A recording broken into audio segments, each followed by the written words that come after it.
This is Hood Canal Communications and MasonWebTV.com.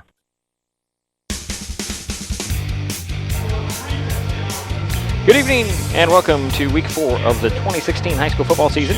We are coming to you from Highclimbers Stadium on the campus of Shelton High School, where the Shelton Highclimbers and the Peninsula Seahawks are about to play their second game in the new South Sound Conference. I'm Dietrich Allen. Tonight we feature the 2-1 Highclimbers taking on the 3-0 Seahawks, who are also ranked 4th in the state. First, let's talk about Shelton's SSC opening win over Yelm last week. The Highclimbers gained over 400 yards of offense in a game that saw the Tornadoes mount two comebacks. One that tied the game at half, the other that came up short as Shelton won 36-28. Climber quarterback Tyler Duraldis had another consistent performance, completing 13 of 27 passes for 230 yards and 4 touchdowns. Willie Ruiz finished with 90 yards rushing and a TD. And defensively, Skylar Ross had 3 interceptions. In 3 games this season, Peninsula has given up only 26 points while scoring 82. The Seahawks shut out Mount Spokane 22-0, beat Stadium 27-19, and last week beat rival Gig Harbor, which was ranked 10th at the time, 33-7. Peninsula has played 2 quarterbacks, Burke Griffin and Ryder Johnson, who are equally efficient. However, Griffin gets the start and is the main starter. Favorite target so far this season is Alex Belotti. And they have 2 good running backs in Kenny Easton and Blake Cantu. The questions for tonight: can Shelton play more consistently, continuing their improvement to pick up their 3rd win, or will Peninsula live up to their top 5 ranking and go 4-0? That's what we're here to find out. Coming up, we talk with Shelton coach Matt Hinkle. It's Week 4 of 2016 high school football season. The Peninsula Seahawks have the Shelton Highclimbers next. This is your brain. This is drugs. This is your brain on drugs. Any questions? Yeah, I have questions. Prescription drugs aren't as bad as street drugs, right? Weed's legal, isn't it? Drinking is worse than smoking weed. Isn't it? Why is heroin so addictive? Molly just makes you feel happy. I have questions. Mom? Dad, did you ever try drugs? They're going to ask. Be ready. Go to drugfree.org. A message from Partnership for Drug-Free Kids. I admit, I did try another TV provider. It sounded like a great deal, but I quickly realized it wasn't. When I read the fine print, I was locked into a long-term contract with a huge cancellation fee. So I came back to HCC. They're more reliable, the service is local, and I save, bundling internet and phone with them too. And I'm a lot happier now. Great service from a local company. Stay with HCC. Anything can happen on Thursday. America was born on a Thursday. So was Odell Beckham Jr. and that Pac-Man guy. Oh, and this happened. Anything can happen on Thursday. Thursday Night Football, Thursday at 5 on NFL Network.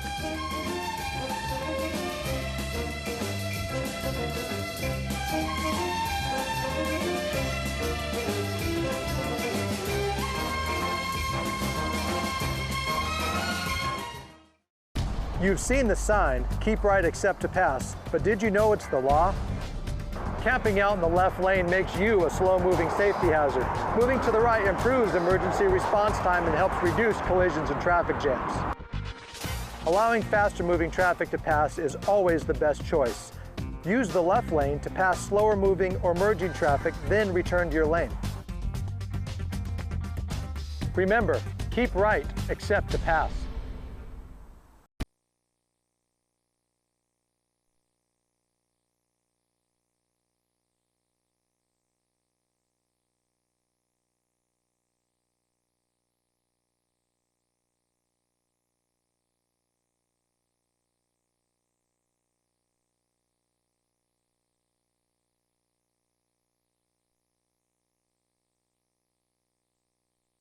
Okay, we are back. Obviously, we're having some difficulty with our Coach Hinkle interview.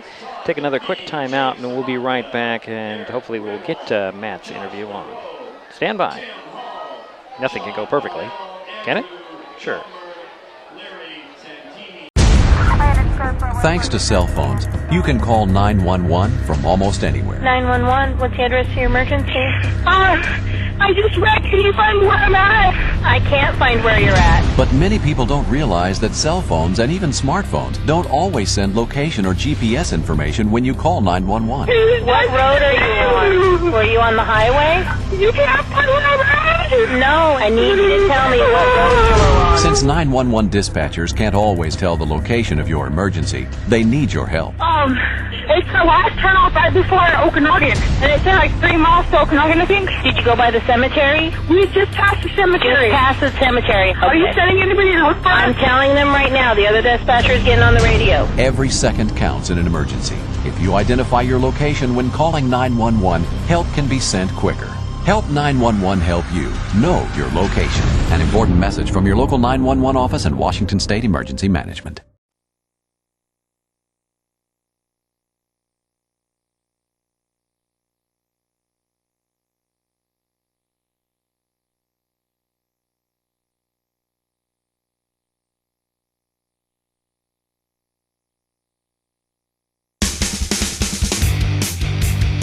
Week 4 of the high school football season finds the Shelton Highclimbers back at home, but facing yet another ranked opponent. This time it's Peninsula. On the phone with me is Shelton coach Matt Hinkle. And coach, before we talk about Peninsula, let's talk about last week's game against Yelm. Well, we had some high points and some low points. I thought the kids started well the first half, and then kind of plateaued a little bit towards halftime, and then same thing in the second half. And they started well, and then Yelm made a football game of it and had some shots. And I will say that I was real happy with the way the kids battled. Their sense of resolve and not being swayed by the fickle fate of momentum was admirable. It was a good football game. We've got areas to improve on, obviously, and to take out a win over there was a good thing. Well, I'm going to first ask you about Skylar Ross. He had 3 interceptions in that game. Right, which tied a school record. And the crazy thing is he was out for most of the week with a kind of a staph infection. It really wasn't, but it was an infection on the skin of his surface of his knee, which caused him problems. And so he wasn't able to practice, but he came out Friday night and really responded, didn't he? Oh, he did. I those instances he just out-jumped and out-muscled the receiver. Yeah, he's a good athlete, and we were real happy to see the productivity and success he had. He's a good kid. You seem to still have some troubles establishing a run at times. Yeah, I would agree with that. We are a little bit young on the offensive line. I think we're real steady at the guard positions. The tackles are coming around, but both those guys are first-year starters, and there's a little bit of inconsistency there, but they're improving. I thought we got some good blocking out of the tight end. Taylor Toney did a good job comboing up with the tackles on power and counter and certain run plays. But your assessment is correct. We lost a good running back in Colton Pollard last year, and Willie Ruiz is running hard, but he's just he's not quite there yet as far as the level of play we expect out of him, and he expects that of himself. Your passing game still is, I'm going to say, pretty consistent. Mm-hmm. I think, other than the first quarter at O'Day, I think Tyler Giraldes is really doing a good job spreading the ball around and putting it in good spots. And our skilly kids, Marshall McCullough, and Kyle Kimball and Taylor Toney are very good receivers. And the flip side of that is, we're not running the ball well, but the flip side is the kids are pass protecting fairly well. I think Tyler's had some real good times to throw it to make the decision. So we hope to get the running game established, because that would really balance things up. And it's not far off. The kids picked up probably close to 200 yards rushing, and mainly on the fullback trap. The fullback had a big night on Friday. But we'd like to balance that up as much as possible. Speaking of that fullback trap, is that something that you took off of the O'Day? Because those are the kinds of plays that they hurt you with. That's a good observation, but no, we just against what Yelm does defensively, they load a lot of guys in tight to stop the run, and they flow fairly quick, and we're able to run counter last year fairly successfully, and trap this year really successfully. But you're right, the O'Day gashed us on that trap pretty big time 2 weeks ago. So let's put all that behind us, and let's talk about this week in Peninsula, another ranked opponent. Yeah, Peninsula looks really good. You know, I'm on film. They're very athletic across the board. They've got good team speed, and they got size. I don't know. You know, in comparison to O'Day, I don't know. You know, I think they're a good football team. A very good football team, and well coached, and they got good schemes offensively and defensively. I think we're going to have to control the thing offensively. You know, eat the clock a little bit and move the ball out, or throw the ball, and get a run game going. Hopefully, and we have to play special teams and field position there and get some good bounces with that. And defensively, I will say I don't think they have the backfield speed. Although they got good backfield speed, it's not the speed of O'Day. So they're a ranked team for a reason, and it'll be a big challenge for us.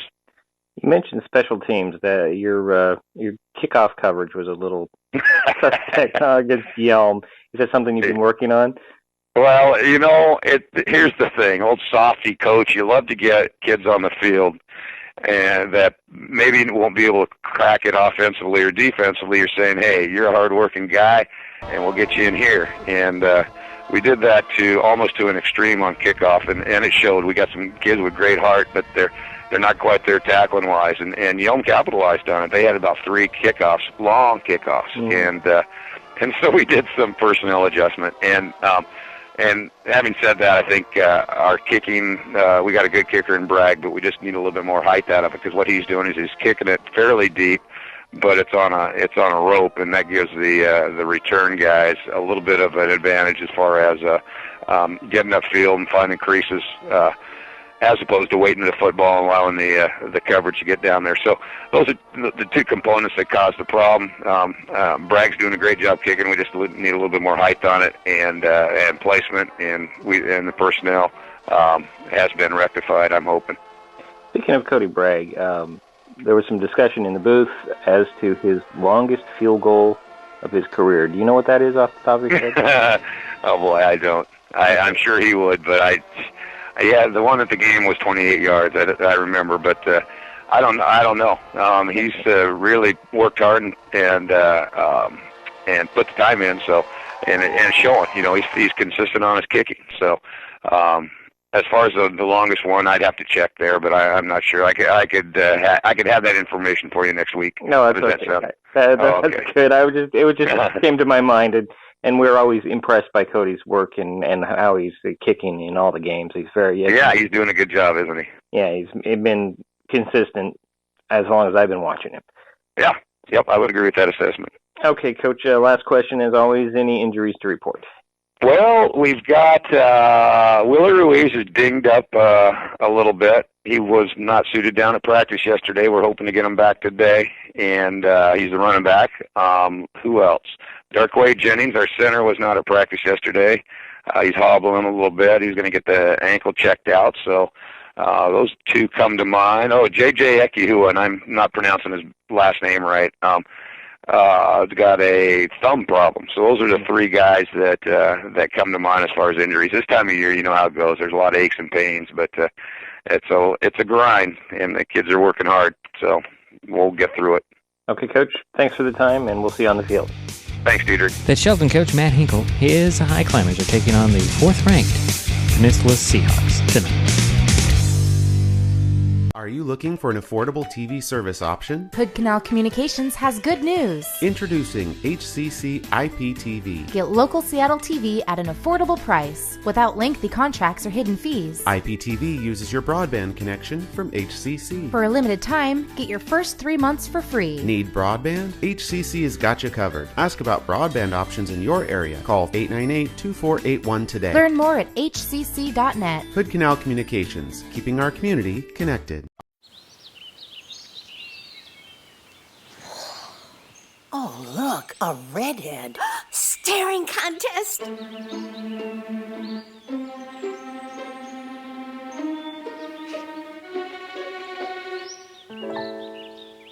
You still got it. I know. Come alive with the forest. The dad was cute. They were looking right at us. Visit discovertheforest.org to find a forest near you.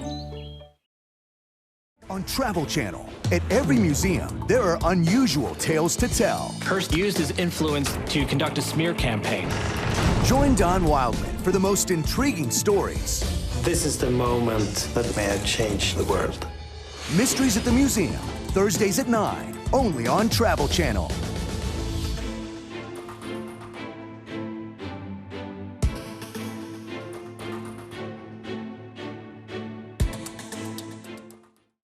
Vehicle collisions are the #1 killer of teens in the U.S., taking 8 young lives every day. And speeding is a factor in more than half of teen fatal car crashes, but we can prevent these tragedies. Talk with your teen about staying safe behind the wheel. Remind them to follow the speed limit and adjust their driving for road conditions. Keep the conversation going and be the driver you want your teen to be. It's not just good parenting, it's a matter of life or death. And we're back at Highclimbers Stadium.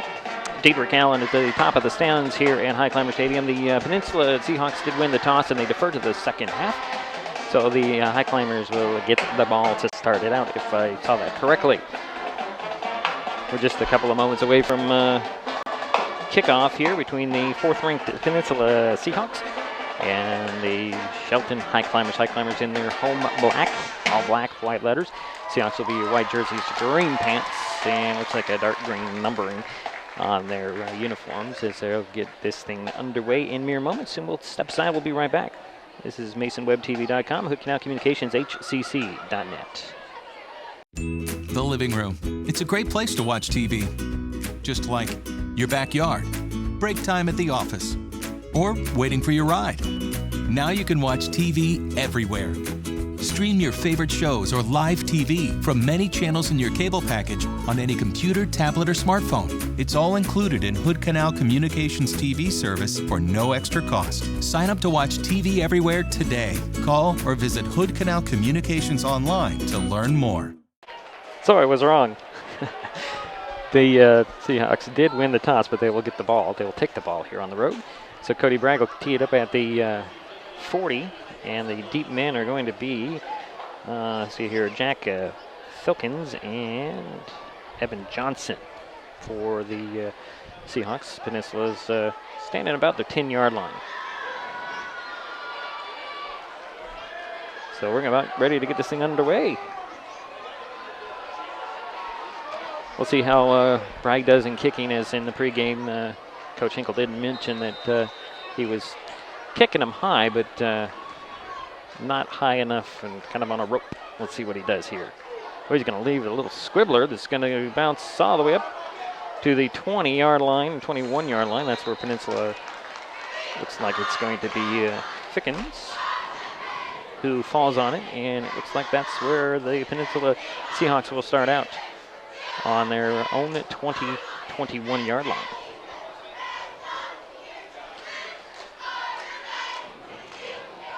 So Burkett Griffin will be the QB, and they said that either Easton or Cantu will get the start tonight. We'll see who comes out of the huddle and how the Seahawks handle this. And they're going to go out of what I'm going to call a full house backfield. Nope, it's going to be a pistol. And a handoff. Handled well, and then actually slipping up and getting a couple of yards. That is going to be Easton on the carry. Brings up second down, and it looks like about 5.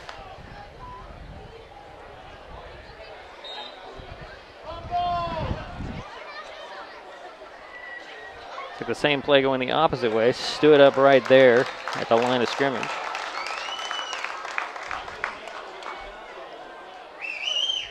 Brings up third down. Actually, and it looks like a loss on the play. Call it 3rd and 6. Little hurry up offense, 2 receivers near side. Little play action rollout. He's got a guy there going to the long and falling incomplete out of bounds. Brings up 4th down. Intended target there was Cameron Lewis for Peninsula.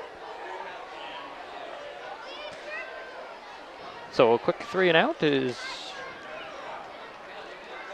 the Highclimbers held in their first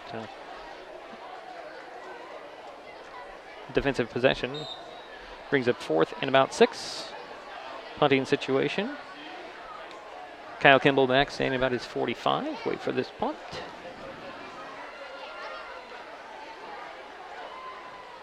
It's a high, spiraling kick that Kimball will fair catch at the 48, and that's where Shelton will take over on their own 48. Just underway, almost a minute to play played here in the first quarter. No score. Shelton and Peninsula. Highclimbers in their first possession of the ball game. Tyler Geraldus will bring him out, go under center. Offset eye. Looks like Cody Hall will be the back as Willie Ruiz is a little banged up. And he'll get the handoff straight up the middle and spun down. I think that was Braden Porter with the tackle, but after a gain of 2, right up to midfield.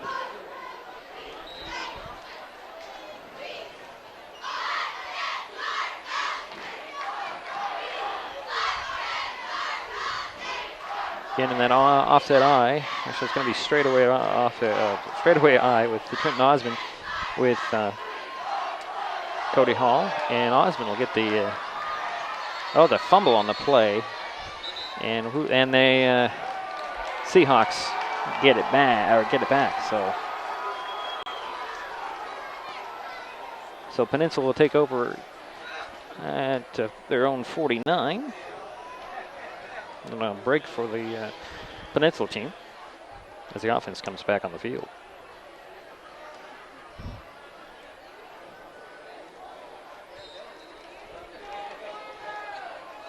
Hash mark near side.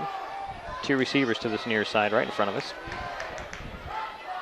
Pistol formation, handoff again to Easton. Stopped right there. Who was the first guy in there? Looks like it was Nick Buchner with the stop. And no gain. 2nd and 10.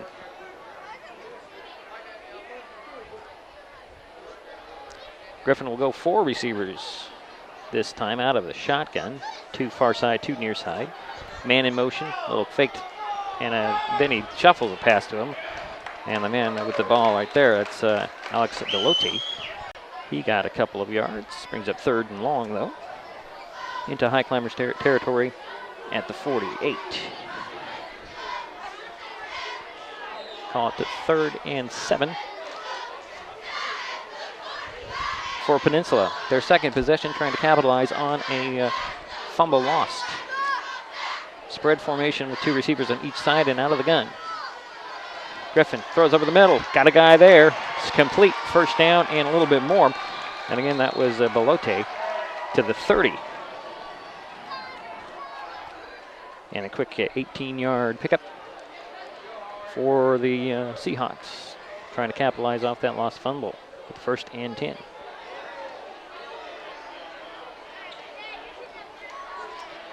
They'll set those chains and they should start the clock. Shotgun again.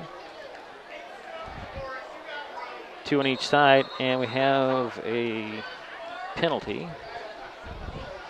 on who? Right in the middle of the pack is the flag. Should be a false start here. Yep, false start against Peninsula. So now marching back, give them 1st and 15 from the 35.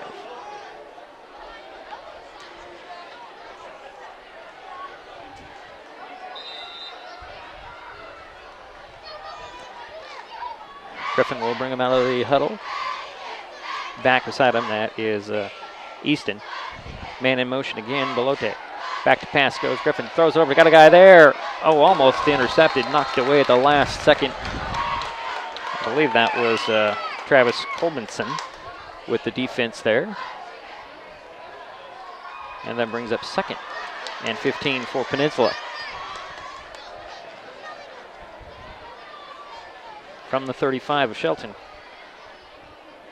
Seahawks trying to capitalize on that lost fumble.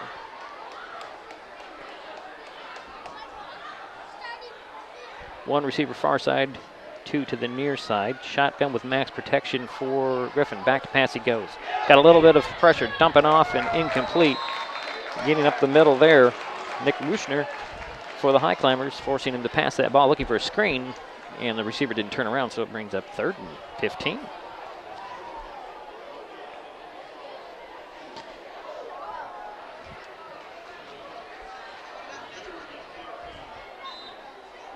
From the Highclimbers 35 are the Seahawks, working their way. Clock stop, first quarter action. Peninsula breaks the huddle. Griffin will send 4 receivers out there, 2 to each side. High snap, handled well. He's back to pass, got some time, looking over to the near side. Intercepted. Was that Skylar Ross with another interception? No, actually this time it was Evan Rhodes. And that ends the threat.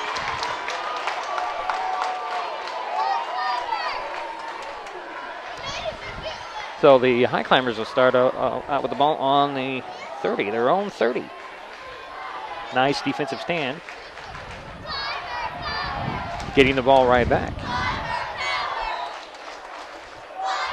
8:35 to go here in the first quarter. Highclimbers with their second possession of the ball game. Geraldus goes under center in the standard I formation. 2 receivers far side. Little dump off pass to Kimball. Kimball on the run on the far side. He's got near the first down. Looks like he's got a first down across the 40. To what looks like the 42-yard line. 12-yard pickup for Kyle Kimball.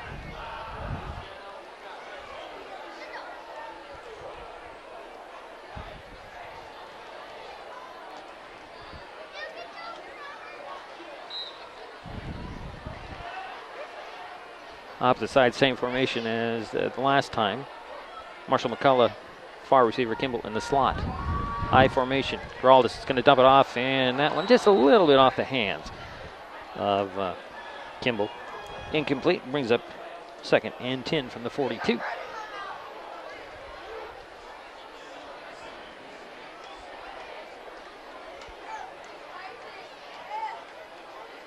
One of those instances where if I'll keep going to that until you learn how to stop it. But you got to complete the pass. Same formation again. McCullough, the far side. In the slot is Kimball. Offset ice. Pitching and going. Ooh, and sniffing that one out and pulling him down. Number 34 for Peninsula is Jackson Reed. A loss of, it's like 2 on the play. Brings up 3rd and 12 for the Highclimbers. Cody Hall on the carry.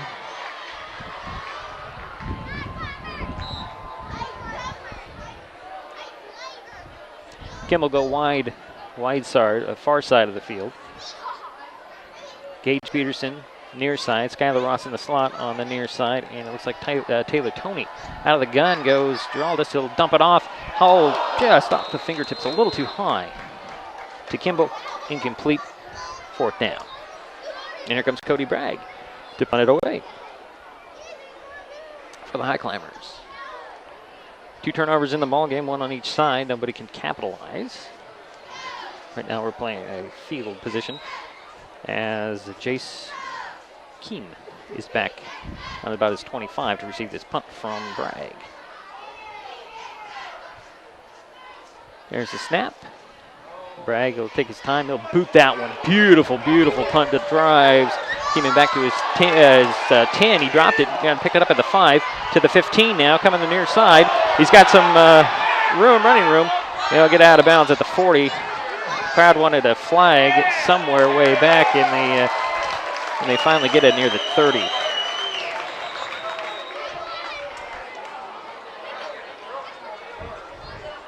There's a block in the back on the Seahawks. So that'll come back after that nice run back. Should be 10 yards from the spot. I think it was further back than at the 30.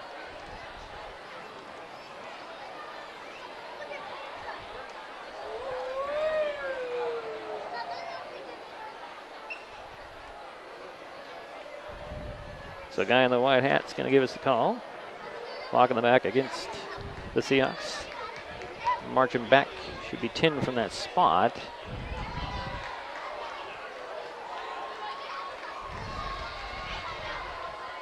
And it looks like they're going to start at, well, where are they going to start? Yeah, place the ball at the 20.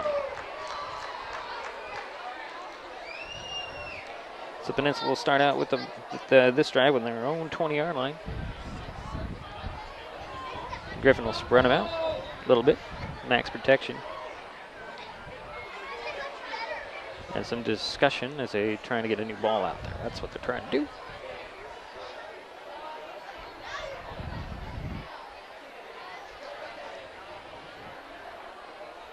.7:27 to go here in the first quarter. No score.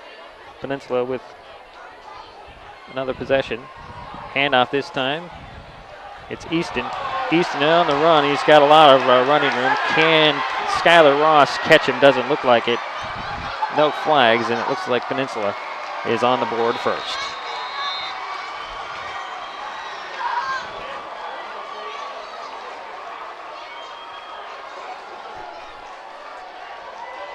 .80-yard scamper by Kenny Easton. And Peninsula is on top. 6-0. 7:11 to go here in the first quarter.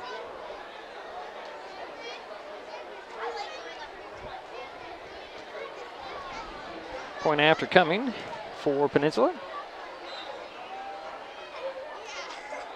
Snap spot, the kick. It's high enough. Looks good. It is. Make it 7-0. Peninsula on top. 7:11 to go here in the first quarter. We'll be right back.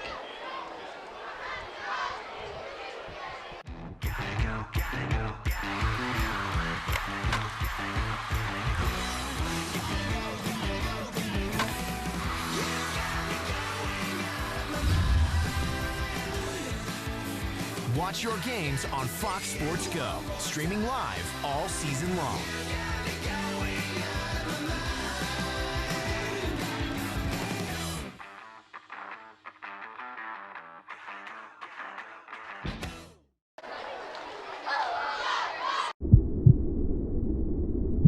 I lost my mother to a drunk driver.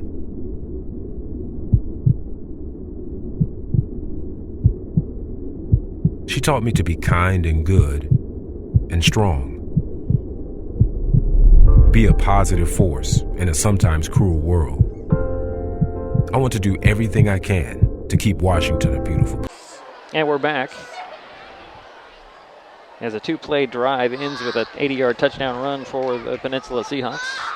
And the Seahawks are ready to kick that away as Danny Jackson has it teed up at the 40.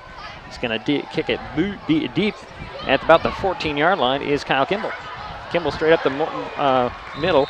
Gets up near the 32-yard line, it looks like. And Shelton will take over there, try to put some points on the board. So 1st and 10 from the 32.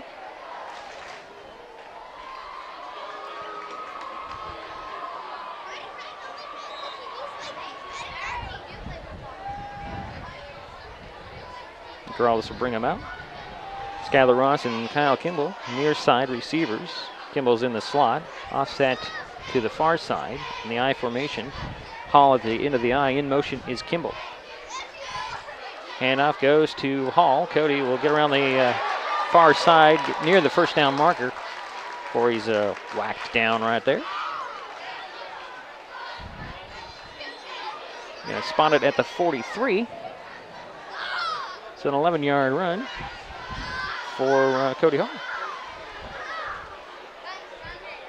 And a first down, 1st and 10 for Shelton.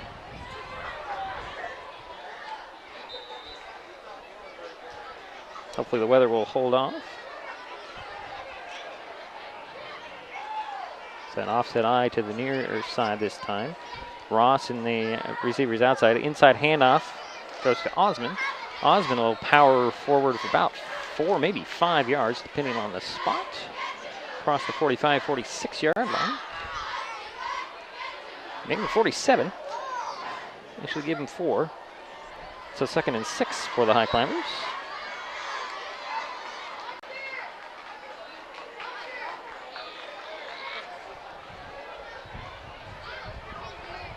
Offset eye again, this time to the left side, the near side. Skylar Ross, the wide receiver. Kimball in the slot, back to pass goes Geraldus. He's under pressure, throws it a little bit off. Nice grab by Kimball. Kimball breaks a tackle and gets a first down.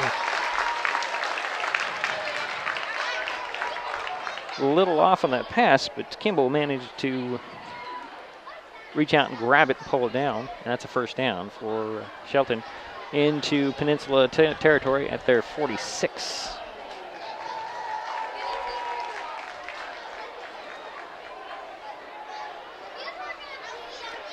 So 1st and 10 from the 46 of Peninsula are the Highclimbers. Standard I formation, 2 receivers far side and 1 to the near side. We have a whistle. Now they'll wind the clock.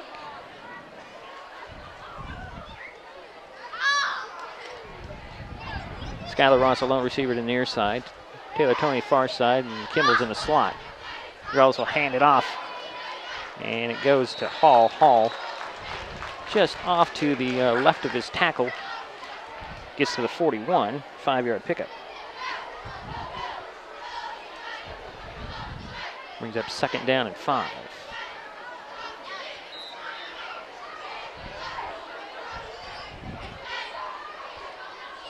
Tony and Kimball, far side.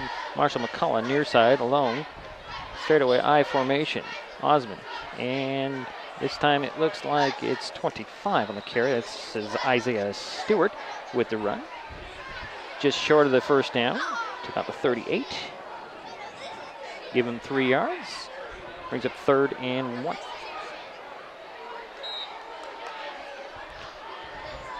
Osmond out. Gage Peterson in. Tony and Kimball will go far to the far side. McCullough near side. Straightaway I formation. Stewart at the end of the I. Peterson, the fullback. Geraldus under center, handoff. Goes to Stewart. Stewart bounces his way to the 35. That should be enough for a first down. He's pushed back, but forward progress should give him the first down, and it does. So 1st and 10 for Shelton in Peninsula territory at their 35.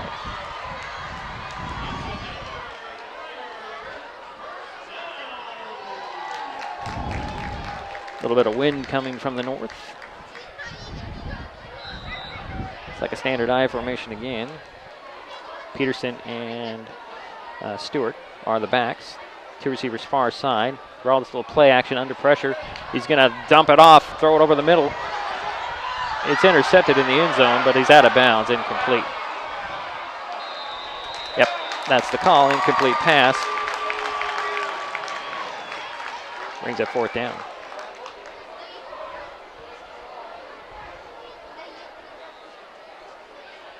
But there's also, is there a flag on that play? I'm sorry, brings up 2nd down, excuse me.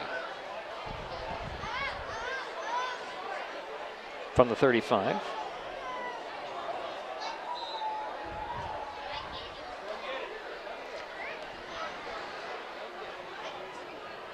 McCullough will come wide to the near side. Kimball in the slot on the far side. He'll go in motion.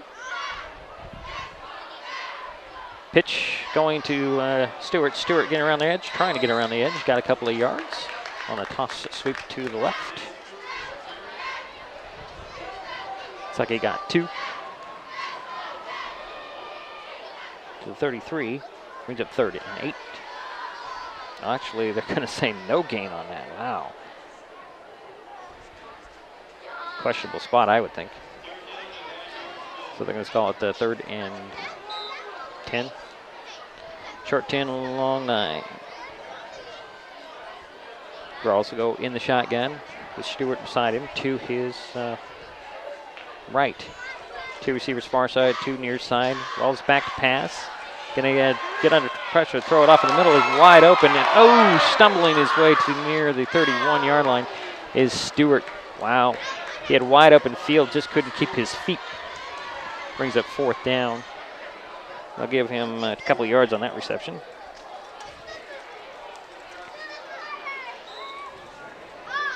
Clock is running, 3:45 and counting. In the first quarter, 7-0 Peninsula. Shelton with the ball.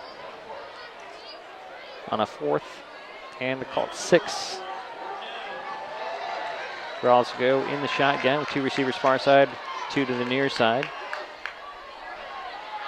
Back to pass. He's going to throw it out, air it out. Intercepted and tackled right there after the interception. I think that was 37. That's Blake Cantu with the INT. And Peninsula takes over there, ending the threat at the 21.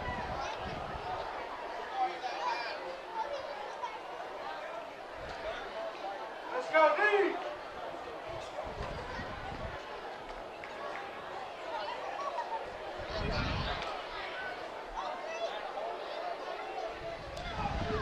So out of the shotgun go the Peninsula Seahawks. 2 receivers far side, 2 near side. Man in motion, handoff. It goes to Easton. Easton trying to find some room on the right side. Might have got a yard on that. Brings up 2nd and 9 from the 22.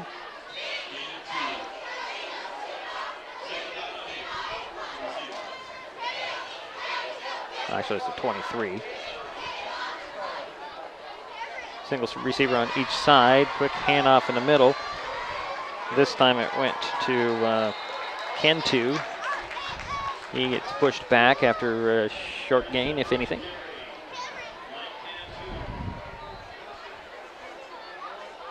Brings up 3rd down. No gain on that. 3rd and 9.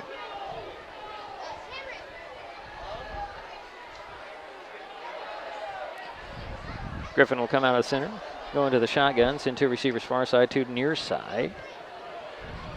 He's looking to the near side. Pumps, looks off to the opposite side. He's going to roll out, look down the field. Got a guy there. It's complete on the far sidelines, or is it incomplete?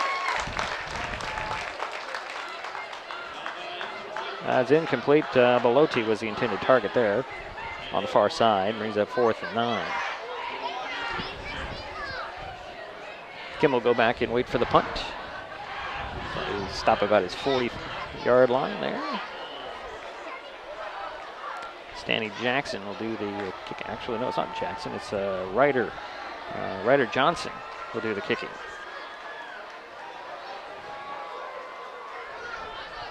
They'll boot that one. Nice. Again, a nice punt. And another fair catch called for. Right at the 45-yard line. And Shelton will take over there.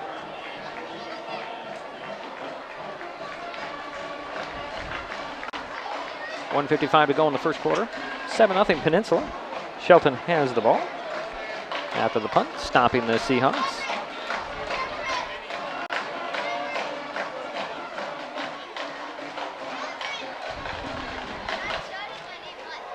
Cody Hall will be the single setback for the Highclimbers. One guy wide to the near side. That's Skylar Ross. Osmond will go in motion. Handoff goes to Hall. Hall tripped up behind the line of scrimmage, almost to the point where he got the handoff. Maybe a loss of 1 on the play.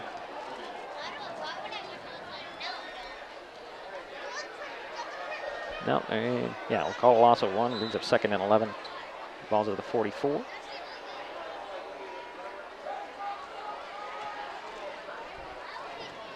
Peterson comes back in the ballgame to get Osmond.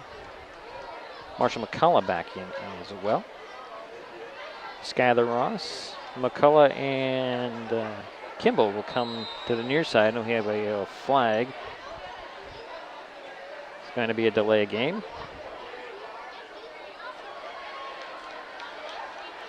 So a penalty on the Highclimbers, marching back 5. I guess too many men on the field for the Highclimbers.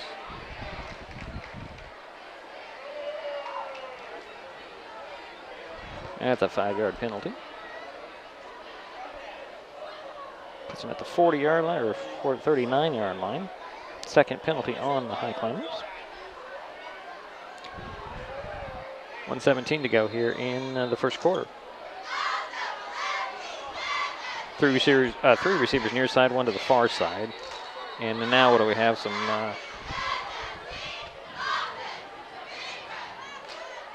more whistles, and we're going to get this thing play underway here.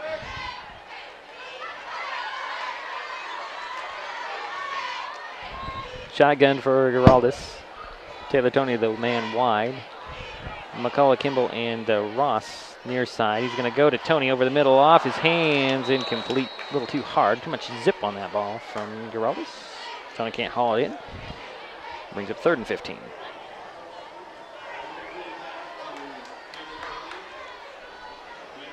A minute 12 is where the clock stops. First quarter action.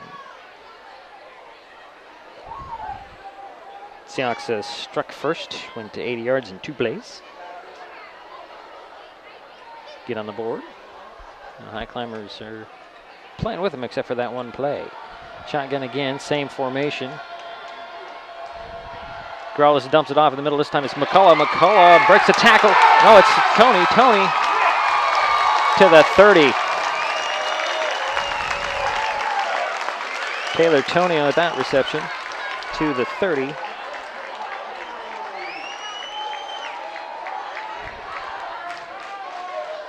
And a big pickup there. 31 is where they'll finally spot it. 30-yard pickup for the Highclimbers. And that play, 1st and 10 for Shelton. Skylar Ross comes wide, near side. 2 receivers far side, offset eye to the left. And a handoff goes to Hall, I believe. Hall got to the 30, might have picked up 1 yard.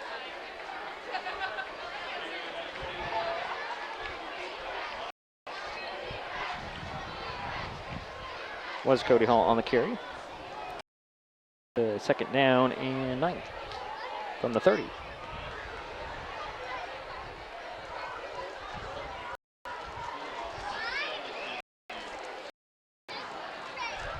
The Taylor Toney, the wide out. I formation straight away, back to pass. Giraldez throws it over, complete to Kimball. Kimball gets to the 25, maybe the 24 on that reception.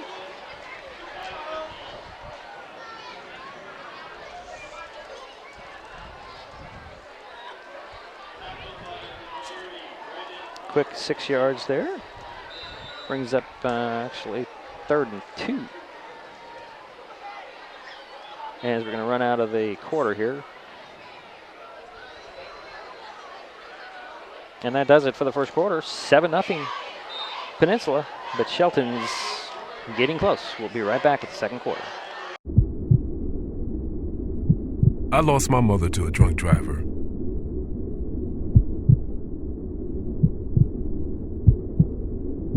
She taught me to be kind and good and strong. Be a positive force in a sometimes cruel world. I want to do everything I can to keep Washington a beautiful place. For my children, for your children. Become a Washington State Trooper.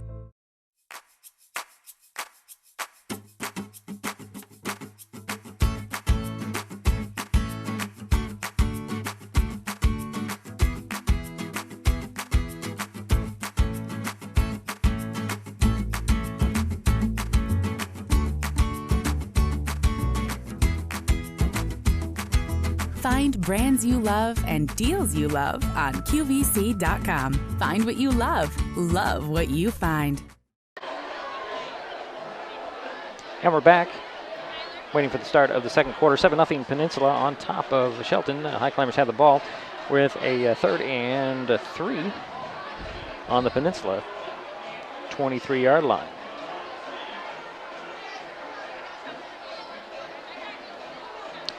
Looks like Giraldez will go out of the shotgun. He's got 3 receivers far side, 1 to the near side. The near lone receiver is Taylor Toney. You've got McCullough, Kimball, and Skylar Ross in that order going out to the far side. And it looks like Stewart is the back. to the left of Geraldus.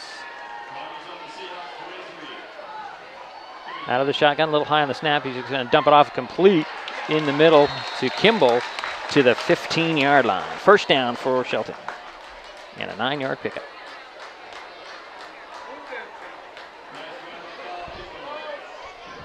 Three seconds and a first down for Shelton. Looking to tie this ball game up. He's on the 15-yard line in the red zone.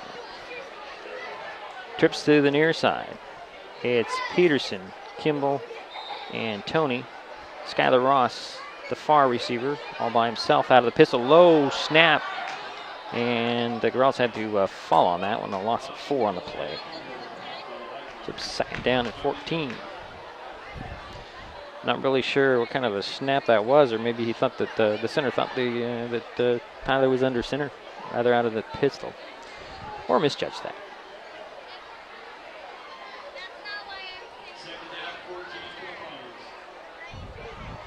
So second down coming from the 19-yard line of Peninsula. Taylor Toney, the lone receiver in the near side, trips to the far side, shotgun. Geraldus is going to throw it out, and just off the fingertips of Kyle Kimball, incomplete, brings up third down.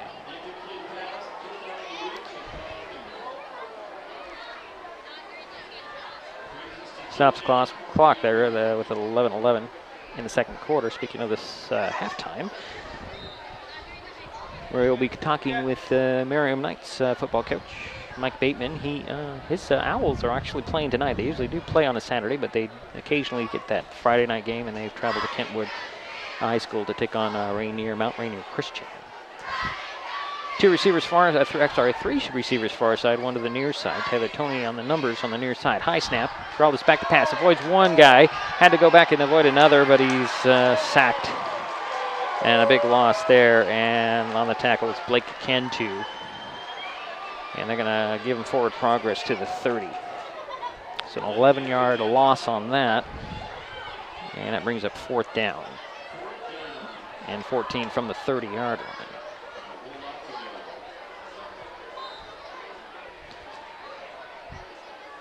Looks like fourth down and 25.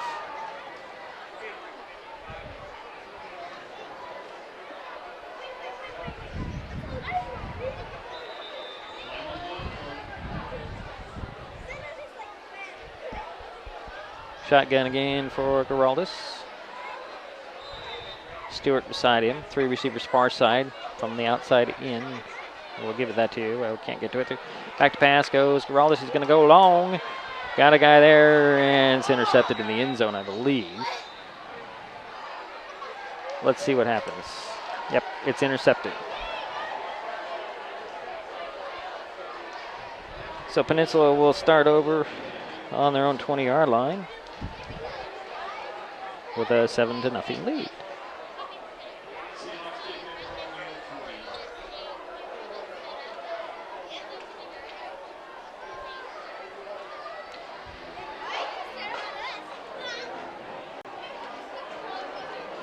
So 12 plays on that drive, and they got down to the 15 before going backwards. Now the Seahawks have the ball on their own 20-yard line. And out of the pistol will run. Actually, that does look like it's Ryder Johnson in at quarterback for the Seahawks. And he'll just kind of push it over to Cantu. I believe it's Cantu. There's a couple of flags flying on that to play. 37 is a running Blake Cantu up to the 34-yard line, but there are two flags back there, one about the 21 and one about the 24. Let's see what that call is, and it's a hold on Peninsula. So that'll go backwards.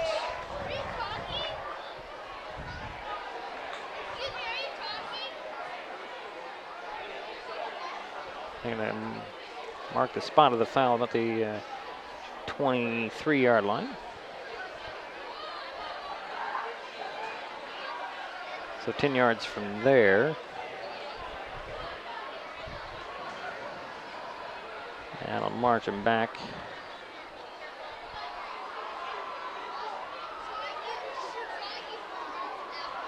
To the 13-yard line.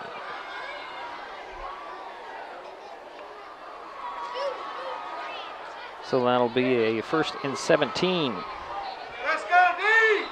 for the Seahawks. Johnson, little quick handoff this time. And a big hole, and see you later. Let's see. Is it Easton again on the run, and Skylar Ross can't get to him. Touchdown.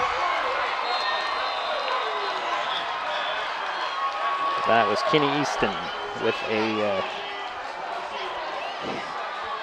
87-yard TD run.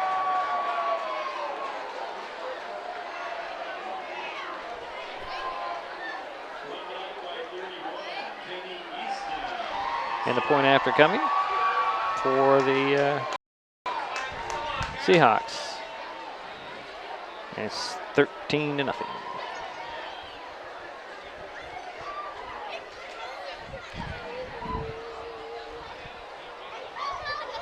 Danny Jackson on to kick the point after for the Seahawks. Try to add to Peninsula's lead. Snap, spot, kick. It's good. Wait for the official signal, and there it is. So it's 14-0 as Peninsula will take a timeout. We'll be right back.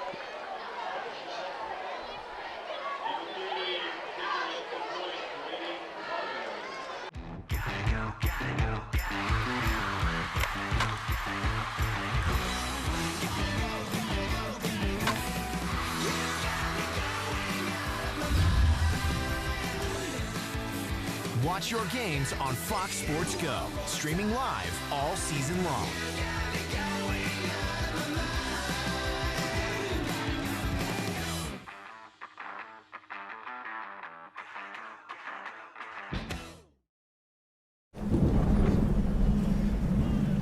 Do you think he's on his way? He doesn't even know that we're here. Is he okay? Please tell me he's okay. Laura. Okay, try to call him again. There's no signal. Try. Nothing's working. Well, just Everything's try. down. This is so bad. I just he's out there by himself. Make sure you know where to find your family in an emergency. Start your plan at ready.gov. 3-play drive, actually 2, count the penalty, don't count the penalty. And 87 yards later, and it's a 14-0 game. Peninsula on top. 9:55 to go in the second quarter. And here's Jackson having it teed up at the 40 to kick it back to the Highclimbers. Kimball waiting back about his 15-yard line. There's a run up in the kick. It's a low line drive kick that's going to bounce and down to inside the 5, and that's where Kimball had to pick it up, and it'll get across the 15-yard line, near the 15-yard line on that return. So that's where the Highclimbers will take over. Actually, they're going to call it spotted at the 14, 1st and 10 after about an 11-yard return.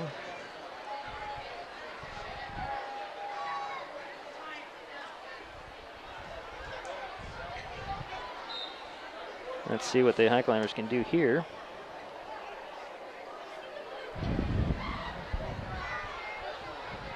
As Ross and Kimball will come wide to the near side. Offset eye to this near side. Draw this under center. He'll dump it off and complete it to Kimball. Kimball jukes and jives, breaks a tackle, brought down just shy of the 20, the 19-yard line. 5-yard pickup, 2nd and 5.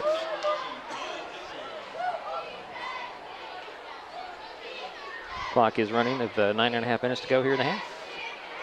2nd down and 5 at the 19 for Shelton.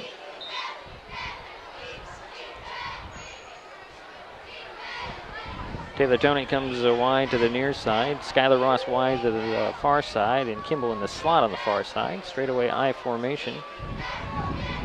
Rolls under center, hands it off. I believe that is Cody Hall, straight up the middle, and then a flag at the end of the play. No, actually it was Gage Peterson on the carry, straight up the middle. And a flag at the end of the play. Let's see what the penalty's all about here.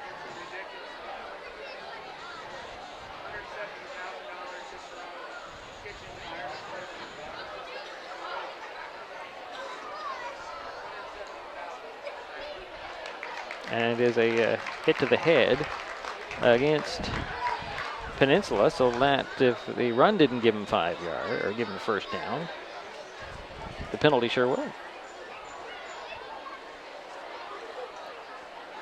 Right at the end of the play. And that'll give 15 more yards. Yeah, it was a hit to the head. First down for the Highclimbers. Plus 15 puts them at the 40-yard line. Another penalty on Peninsula. Skylar Ross, the guy right near the sideline, is on the near side. McCullough and Tony, a handoff to the fullback. Ooh, and pounding his way. Is it Trenton Osmond? Actually, yes, it was Trenton Osmond. Gets up to the 47. And that brings up a second and it's like 4. Called second and 3, actually. Kimball and Tony far side. Ross near side. Handoff goes to Peterson. Peterson got a maybe 2 to the 48, maybe the 49, depending on the spot. It's like just across the 48. So it brings up third down and 1.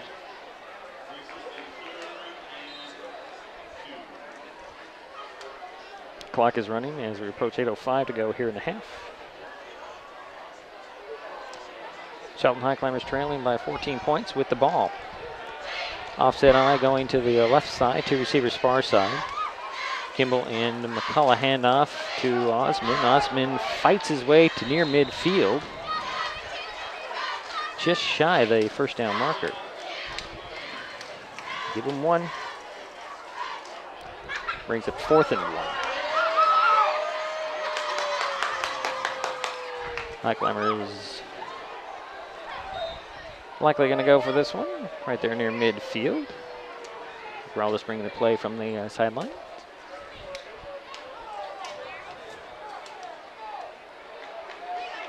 McCullough comes to the near side. Kimball and Tony go to the far side. Straightaway I formation, 4th and 1 at the 49. Somebody jumped and no flag. Hard count by Corraldis. He was just trying to get him offside. So we'll step aside. We'll be right back with 7:06 to go in this second quarter.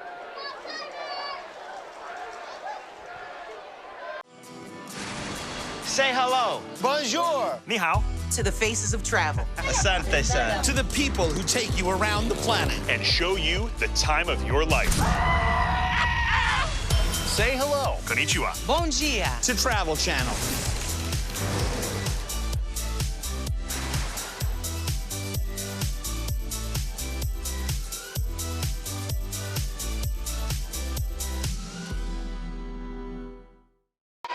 Fourth and 1 is the what the Highclimbers are facing here.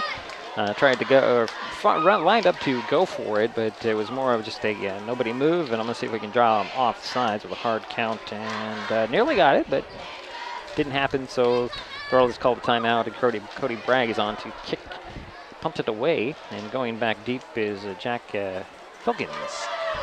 For the Seahawks, he'll stand about his 21-yard line, waiting for this punt from Cody Bragg, who's had an excellent season kicking.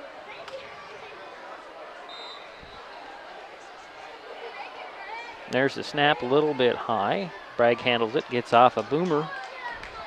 Fair catch called for at the 18-yard line. And that's where Finkins will hand it off to the referee, and that's where the Seahawks will take over on their own.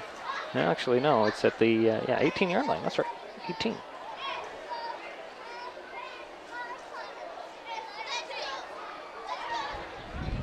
So here come the Seahawks with a 14-0 lead, and just under 7 minutes to go. 2 receivers both sides. And a nice air out. Guy's got a guy there off his hands, incomplete. Intended target there was Cameron Lewis. Again, the quarterback running things is Ryder Johnson for Peninsula. Incomplete. Second down and 10 from the 18. Johnson's a senior, 6'5", whereas Burke Griffin is a junior, 5'9". So Johnson will send the receiver to each side, go out of the shotgun with max protection. Quick handoff, and a host of Highclimbers meet the runner at the 20. The runner's going to be Easton. But a 2-yard pickup for 3rd and 8 coming for Peninsula. Approaching 6.5 minutes to go in the half. Coming up again at halftime, the head coach of the Mary M. Knight football team playing tonight on the road. They are 1-2 on the season. We'll talk to Mike Bateman at halftime. Right now, the Peninsula Seahawks have a 3rd down, a little flea flicker going, actually. And who's on the run here, cutting it back up. Nice job by the Highclimbers to defend that. Kyle Kimball credited with the tackle. The runner gets down just shy of the 30. And that is enough for a first down. The 10-yard pickup there. And he only needed 8. But Kyle Kimball grabbed an ankle and knocked down the runner, and I believe that was Easton coming around off of the double reverse. Receiver on each side for Johnson, hands it off, and this time it is Easton. Easton weaving his way to the 40. Another first down. 10 yards, a little bit more than 10 yards. So 1st and 10 for the Seahawks. Just trying to run some clock here. Going to their bag of tricks.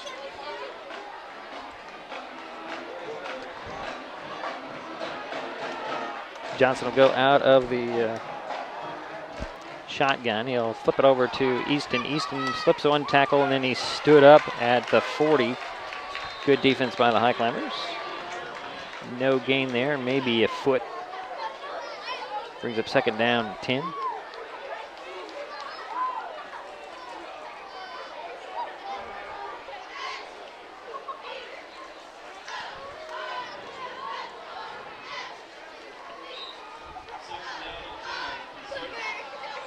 Johnson will send 2 receivers to the far side.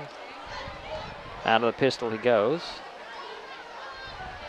He'll fake the handoff, chased down, nearly brought down by Skylar Ross. He gets it off, but it's incomplete. Brings up 3rd and 10 from the 40.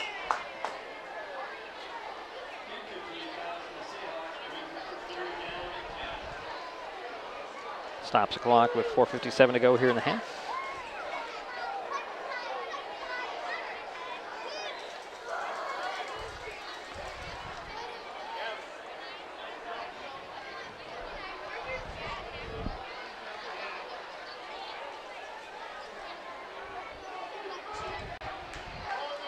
Out of the shotgun goes Johnson, claps a couple times, has 3 receivers far side, 1 to the near side, looking to that far side. Got nobody to throw it through, and then he throws long, coming back and catching it. Oh, he dropped it. Good defense by Kyle Kimball. Who was that receiver? Number 1, Finkins? No, number 11, Evan Johnson. Incomplete, brings up 4th down. 4th and 10 from the 40 for the Seahawks from Peninsula. Kimball will step back to about his 30 to wait for this punt.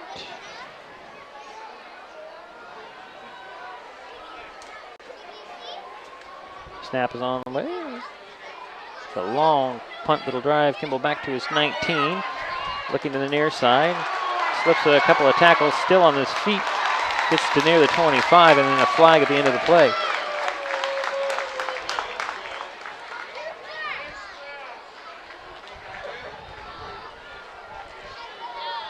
So another punt here for Peninsula, depending on the penalty.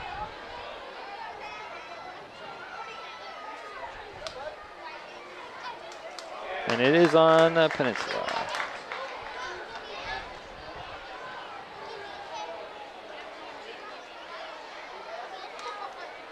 Put back on another 15 yards. Giving the Highclimbers good field position.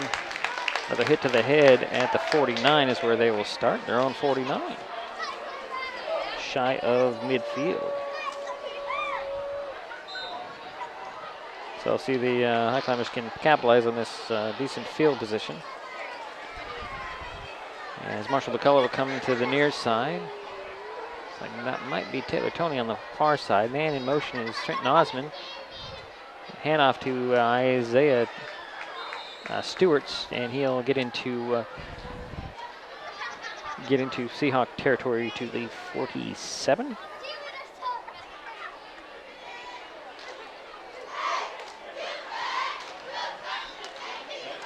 Give him 4 on the carry. Brings up second down and 6.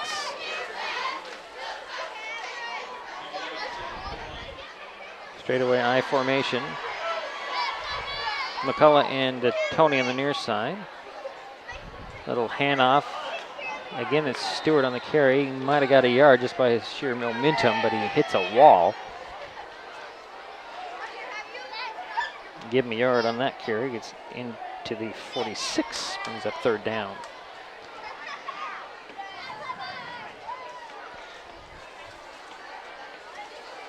Third and 6.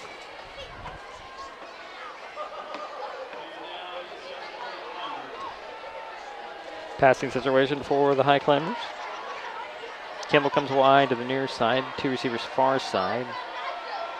Rallis goes in the shotgun. High snap, handled it well. Back to a little pressure, and it's complete, I believe, to Stewart. Right at the 45, brings a 4th down though. And Isaiah took a lick there after the catch. So it brings a 4th and 5 for the Highclimbers. Cody Bragg on to kick it back to the Seahawks.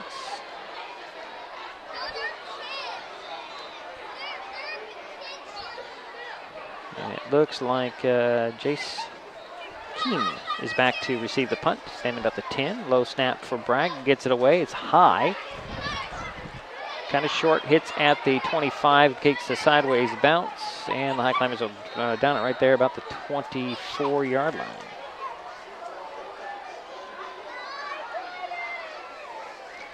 That's where the Highclimbers will take over, where the Peninsula Seahawks will take over on their own 24-yard line with 2.5 minutes almost to go here in the half.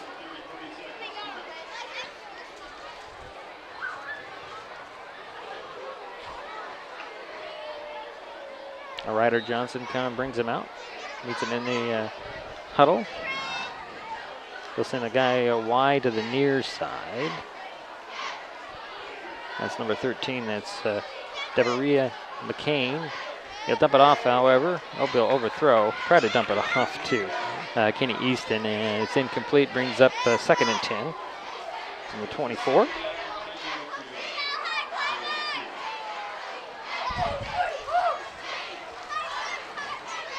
A couple of seconds went off that clock there. 5 to be specific, 2:28 to go here in the half. Peninsula Seahawks with the lead and the ball. Belote, near side, the receiver out of the pistol. And the Highclimbers are jumping all over the place on the hard count from Ryder Johnson. And who's the penalty going to be on? Should be on the Highclimbers, I'd imagine.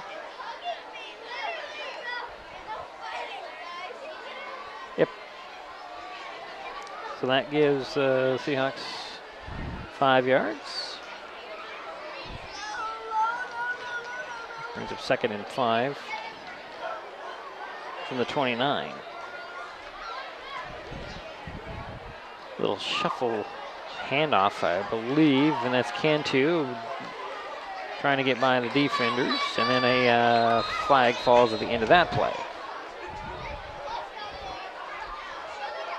Blake Cantu taking, I guess you call that a kind of a push toss. And there is a penalty on the Seahawks, so that'll go backwards at the end of the play.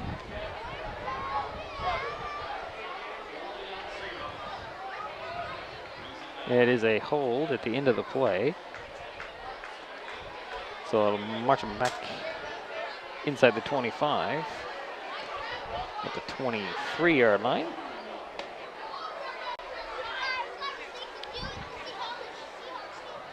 That's still going to bring up second down and about 11 for Peninsula. And a receiver on each side, a handoff. Nope, a little play action. No, it is a handoff. And Cantu breaks a tackle and then tries to dive over a couple of high climbers just shy of the 30-yard line. And spotted the 29. So give Cantu 6 yards, or actually, yeah, 5 yards. Nope, they're going to mark it back at the 28. So call it 3rd and 5.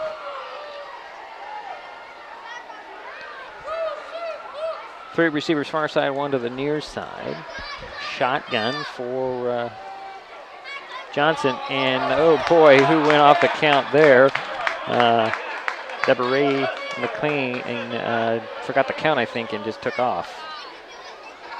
So that is a procedure penalty on Peninsula, marching them back another 5 yards. So the 23 brings up that 3rd and 11. Same formation, shotgun for Johnson. He's going to throw this way and right through the hands of McLean. Incomplete, brings up 4th down.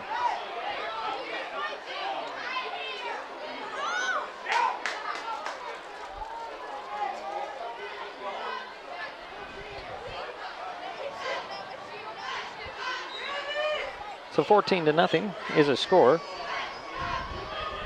Peninsula Seahawks with the lead and the ball. And it's a punting situation with the 4th and 11. Kimball will stand at his 40. And more of a line drive kick that'll hit at the 45 and bounce out off on the far side near the 40-yard line. And that's where the Highclimbers take over on their own, depending on where they spot it. 44, it looks like.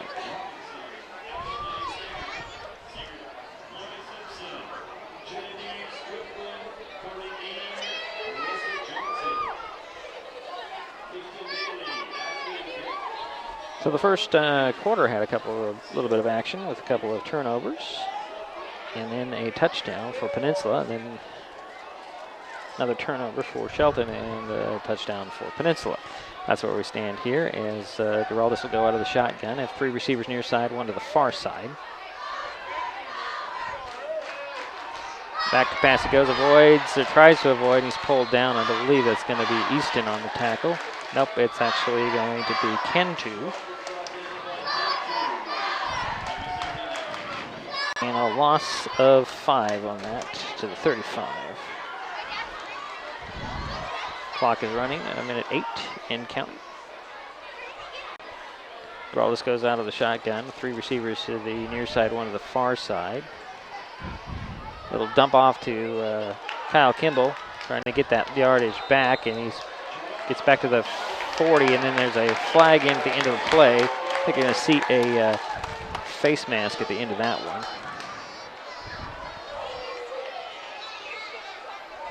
Let's see what the referee says. Yep, a face mask. Oh, we're going to give that against, how does a face mask go against Shelton?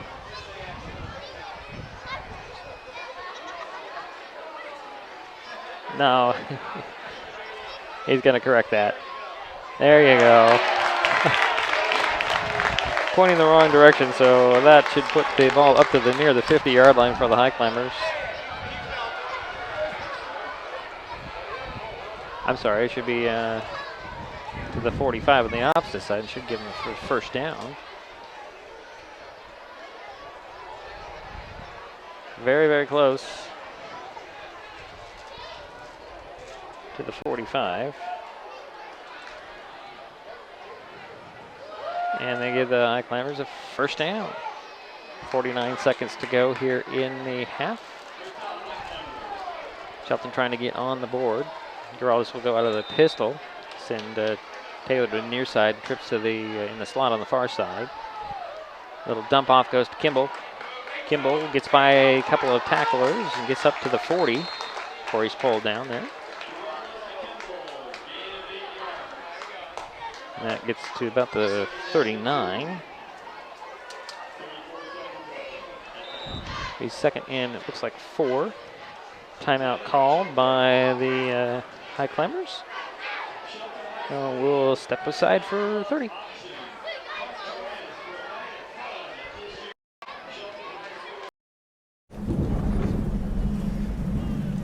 Do you think he's on his way? He doesn't even know that we're here.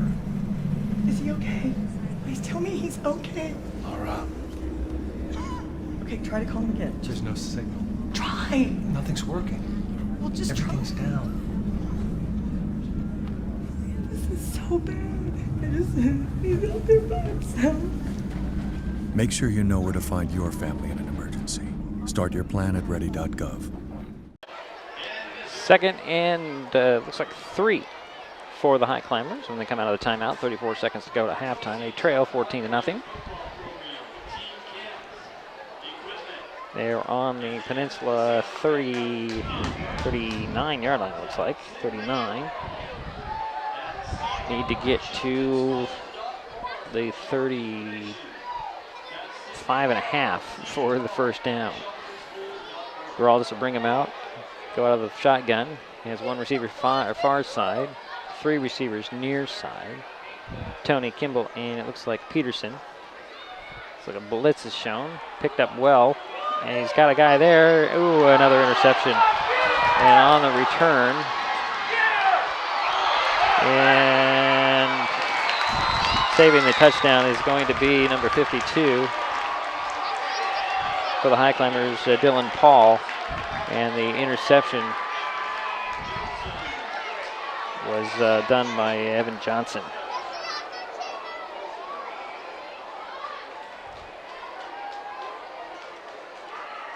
So Peninsula gets the ball with 23 seconds and good field position inside the Highclimber 30 at the 28-yard line.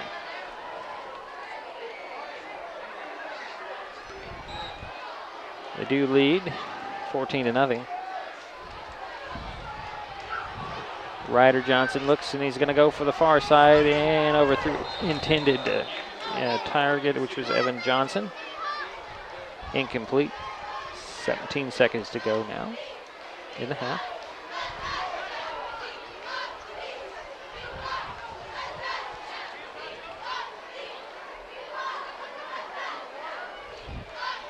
I think the Seahawks are going to do a quick score here in the 17 seconds, try to get up by 3 touchdowns before the end of the half. Johnson will go out of the pistol, send 2 receivers to the far side. Actually, take a little play action on the rollout. He'll throw. Deflected. Good defense by Evan Rhodes. He'll knock that away. And it's another incompletion. 12 seconds. So it brings up 3rd and 10 from the 28.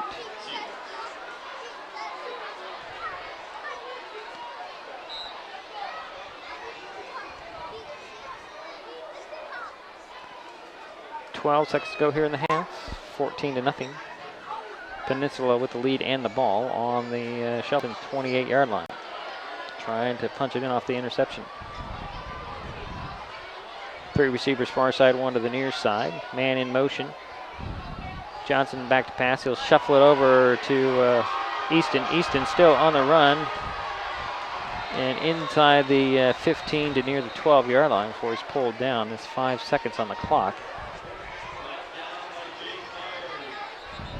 And I believe we're going to have a timeout here. Easton with the first down off the shuffle pass to the 12. 16-yard pickup, and I believe we do have a timeout by Peninsula with 5 seconds on the clock. We will step aside. We'll be right back. This may not look like your average trucker, and this, your average truck. Deep down, we're truck guys just like you. We know our way around a toolbox. We're not afraid to mix it up, because winning is our passion. The NASCAR Camping World Truck Series, all season long on FS1.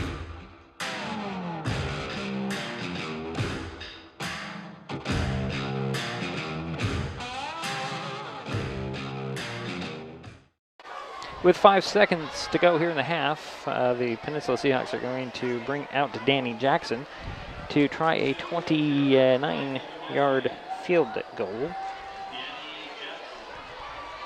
to add 3 more to their lead. Their snap spot and the kick. It's up. Is it on target? Doesn't look like it. But let's see what the referees say. Nope. No go. And that's the quarter as the Peninsula Seahawks head to the locker room with a 14-0 lead after missing a 29-yard field goal. We'll take a timeout. We'll come back with a quick little interview by, with Mike Bateman from Mary M. Knight. So we'll get to that in just a couple of minutes. It's halftime, 14-0 Peninsula. I admit, I did try another TV provider. It sounded like a great deal, but I quickly realized it wasn't. When I read the fine print, I was locked into a long-term contract with a huge cancellation fee. So I came back to HCC. They're more reliable, the service is local, and I save, bundling internet and phone with them too. And I'm a lot happier now. Great service from a local company. Stay with HCC. Hood Canal Communications, MasonWebTV.com, the North Mason Chamber of Commerce, and the North Mason Community Voice present a general election candidates debate live from Faith in Action's Hub Center for Seniors in Belfair on Thursday. Here are the candidates for Mason County Commissioner Districts 1 and 2 and the candidates for 35th District State Representative positions 1 and 2 tackle the issues beginning at 6:30. Moderated by Joel Meyer, it's a general election candidates debate, 6:30 Thursday live on MasonWebTV.com, HCC.net, and Hood Canal Communications local channel. I lost my mother to a drunk driver.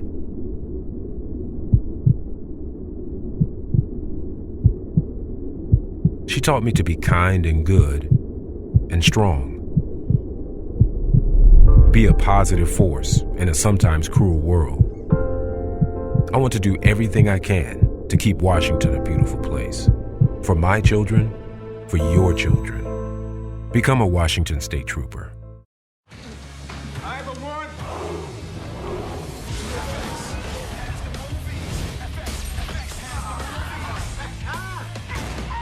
Got a little bit of kick to it. Houston, do you copy?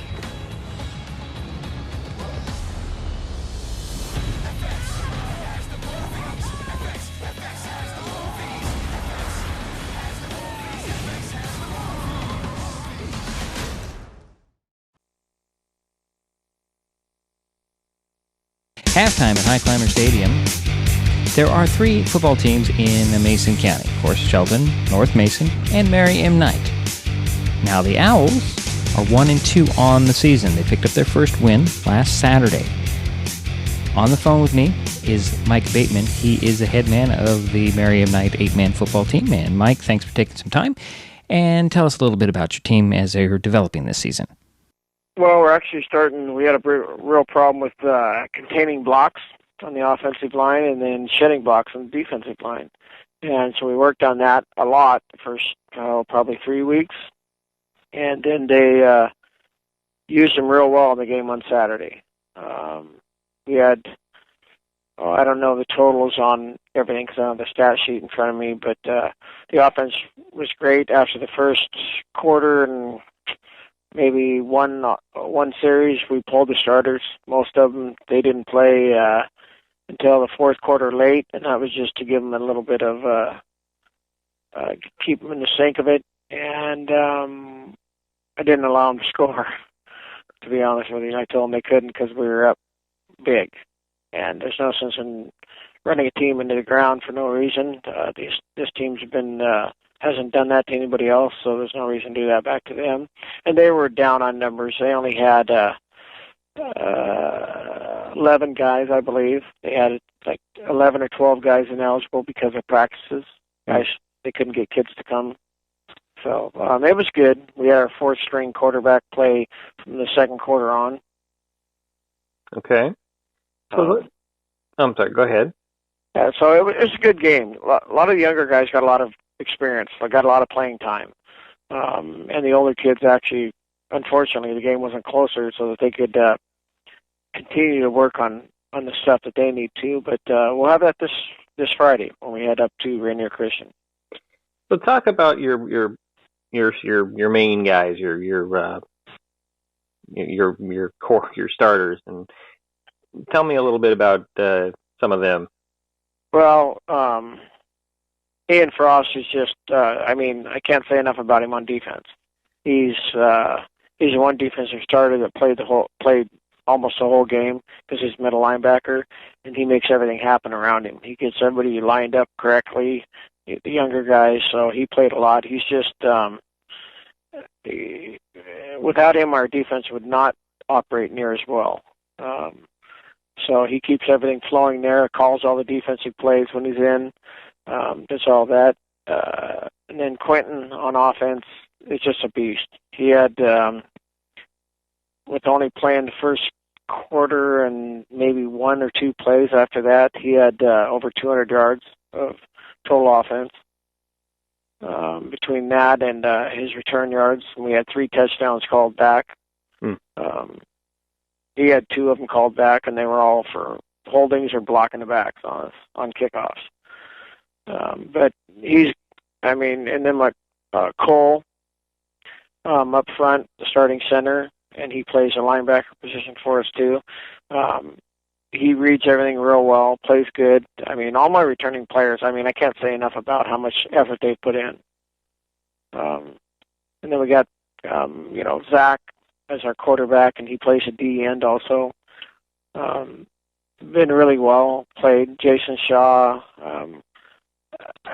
All my returners. I could spend an hour on the phone talking to you about them all, to be honest with you, of how much effort they've put in to try to make this season a lot better than what it has been in the years past. I give them all a lot of credit for their time and their effort put in. So you're taking on Rainier. Who are you playing on Friday night?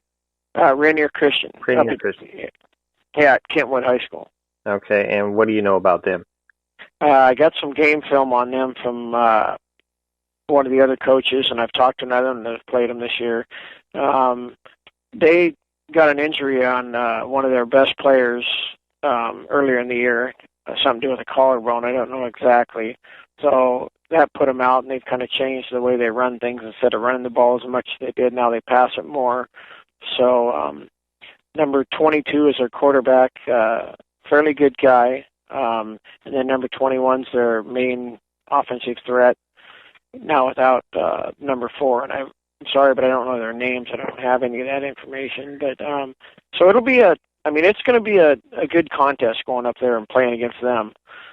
They beat one team in our league. They beat Oakville, and then they lost to Nacelle. So that'll be a good thing that we can use to find out how we compare to both those two teams, and they both played them up there. They get a lot of games that played up in their home court, I guess, because we got 3 teams out of our league that are going up there out of the first 4 weeks. It'll be a good competition. Our biggest concern is leaving here and not running into traffic to run up there on a Friday night. Right. Do you prefer the Friday night or Saturday? If I had lights, I would love it out here. I would love to play everything on a Friday night. It makes it a little bit different, but when we have on a Friday night, that gives us as coaches an extra day to look at film and everything and to come in rather than taking a day off like this week. For us, it's basically a short week because we're used to practicing for 5 days and playing. Right. But it's all right. I would much rather play on a Friday night if I had my choice. If there was anybody around that wanted to put lights in for us out here, I'd gladly accept it. Is that your goal? You got a new scoreboard this season. Is eventually trying to improve the rest of the football. I guess you can't really call it a stadium, but the field area. Is that what you'd like to see?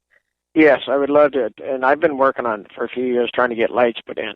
We're also looking at getting a covered stadium or stands area, not so much a stadium like you see at like Shelton's got or Monty, or I mean that's way above what we had, but at least an area that with a covered area for when the weather's bad, like it was last Saturday, you know, with some rain, that the fans would be covered.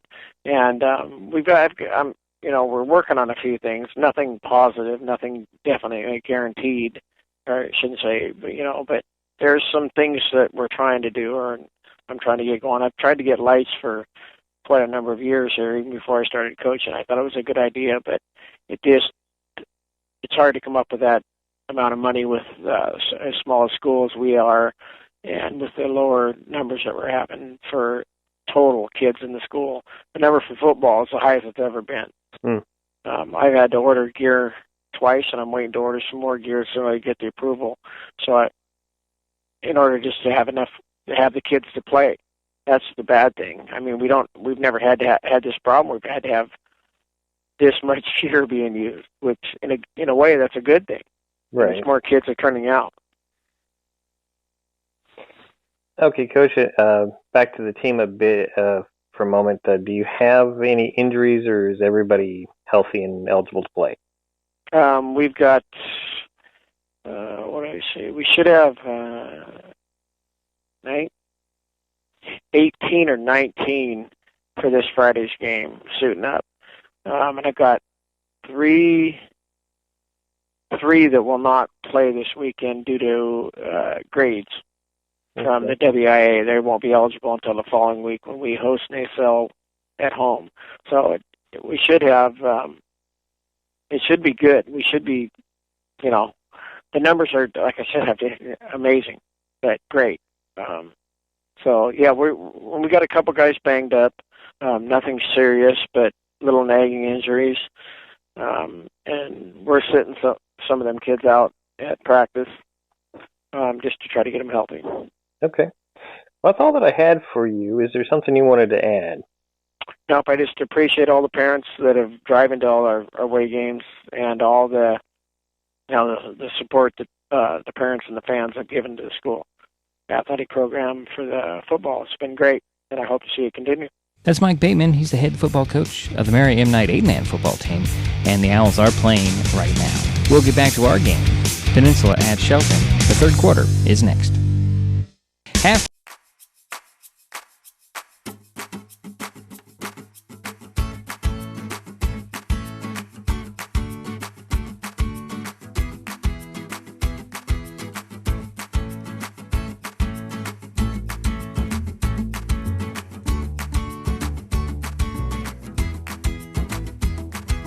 Find brands you love and deals you love on QVC.com. Find what you love what you find. Are you looking for an affordable TV service option? Hood Canal Communications has good news. Introducing HCC IPTV. Get local Seattle TV at an affordable price without lengthy contracts or hidden fees. IPTV uses your broadband connection from HCC. For a limited time, get your first 3 months for free. Need broadband? HCC has got you covered. Ask about broadband options in your area. Call 898-2481 today. Learn more at hcc.net. Hood Canal Communications, keeping our community connected. Slow down. Slow down and move over. And move over. When you see lights, vests, or reflectors, please give us some room. Slow down and move over. When you need us, we've got your back. Do you have ours? You got our back? You got ours? You got our back? Please, slow down and move over. Say hello. Bonjour. Ni hao. To the faces of travel. Asante-san. To the people who take you around the planet. And show you the time of your life. Say hello. Konnichiwa. Bon dia. To Travel Channel.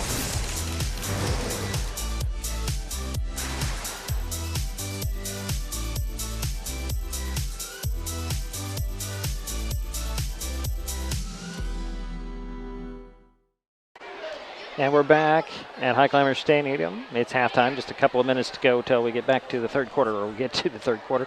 Teams are still in the locker room, 14-0 as you can see there. Peninsula on top of Shelton. Don't have a stat man today, but I can tell you that Peninsula did it behind number 31. And that is Kenny Easton. He's a 6'1" senior, 192 pounds. He had an 80-yard TD run, capping a two-play drive. And he had an 87-yard TD run, running, another 3 plays if you count a penalty in there.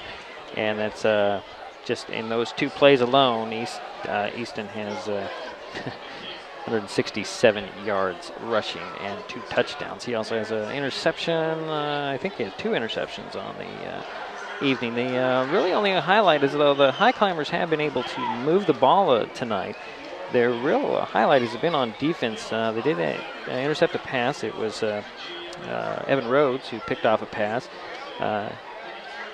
And let's see here. They did lose a fumble, and they threw Tyler Geraldus has thrown a couple of interceptions in the first half. But other than that, the Seahawks aren't running away from this. They are up 14-0. They ended the half on a missed 29-yard field goal. And they are out on the field now. The Highclimbers probably still in their locker room. Coach Hinkle is probably trying to figure out how to cure some of these issues that they're having, and especially number 31.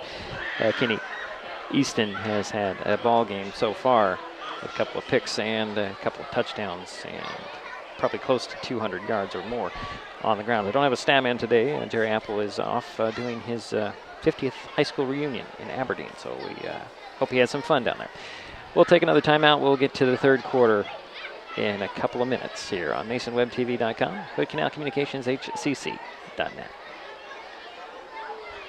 This is your brain. This is drugs. This is your brain on drugs. Any questions? Yeah, I have questions. Prescription drugs aren't as bad as street drugs, right? Weed's legal, isn't it? Drinking is worse than smoking weed. Isn't it? Why is heroin so addictive? Molly just makes you feel happy. I have questions. Mom? Dad, did you ever try drugs? They're going to ask. Be ready. Go to drugfree.org. A message from Partnership for Drug-Free Kids. Learn how to run, hide, fight. Columbine High School, Newtown, Virginia Tech, Aurora Theater, Columbia Mall, Fort Hood, Navy Yard, Chattanooga, Charleston. Enough. How many more? How many more classrooms? How many more colleges? How many more movie theaters? How many more shopping malls? How many more military facilities? How many more houses of faith? Enough. Learn how to run, hide, fight. Visit www.nextsafe.org. Prepare your community. As an American. As a human being. No more lists of names. It's not too soon. Now is the time. It's time. We need to be more prepared. It's time for our leaders to help prepare the public. Right now. Enough. Enough. Prepare an emergency plan for you and your community. Visit the National Center for Citizen Safety at www.nextsafe.org. The living room. It's a great place to watch TV. Just like your backyard, break time at the office, or waiting for your ride. Now you can watch TV everywhere. Stream your favorite shows or live TV from many channels in your cable package on any computer, tablet, or smartphone. It's all included in Hood Canal Communications TV service for no extra cost. Sign up to watch TV everywhere today. Call or visit Hood Canal Communications online to learn more.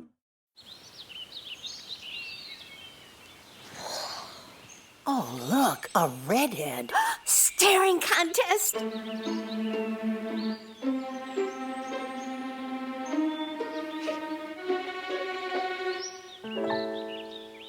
You still got it.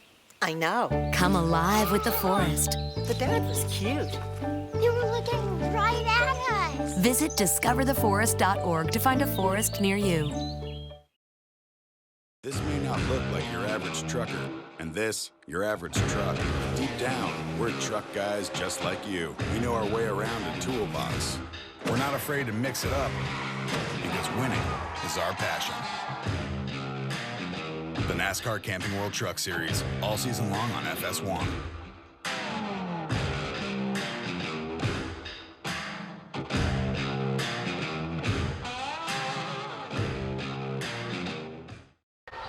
We're back at Highclimbers Stadium in the stands, as we usually are at home games, as we're getting ready for the start of the third quarter. Just a few seconds before we get this thing kicked off. The Highclimbers will start out with the ball.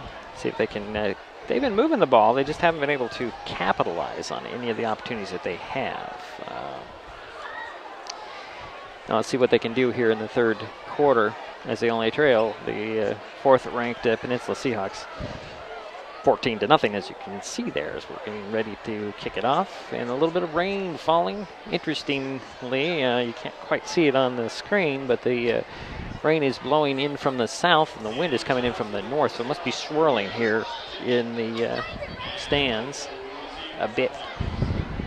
So you've got Kyle Kimball back about his 15-yard line, waiting for this kick from Jackson. Danny Jackson missed the field goal to end the half.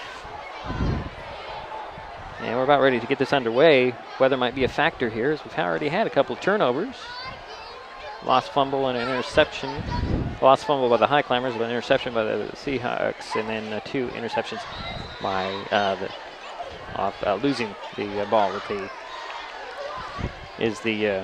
Highclimbers. And the ball is going to be rolling out of bounds back by the 10-yard line, and that will be a penalty. Should give the Highclimbers good field position. And I feel a little bit of moisture coming in from the north in the stands. We're sitting in the middle of the stands. So the Highclimbers have the option to make them kick it again or take the penalty. Let's see what I guess they're going to make them kick it again.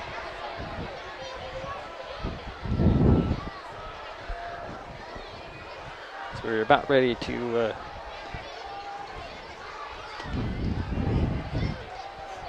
get the third quarter underway. And a 14-0 game for Peninsula on top.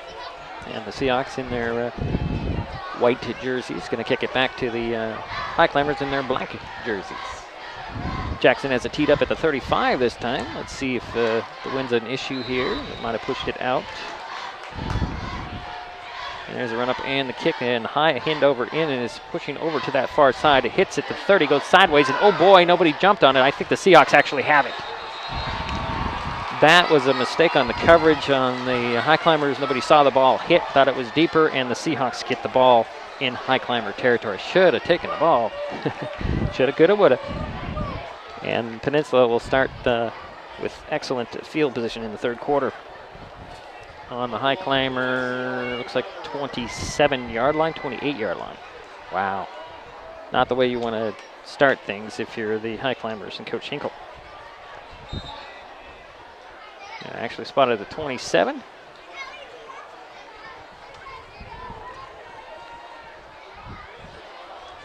A little misdirection, and guess who has the ball? As there's a flag at the end of that play. Number 31 with the ball, Kenny Easton. And a flag goes flying on the far side at the end of the play.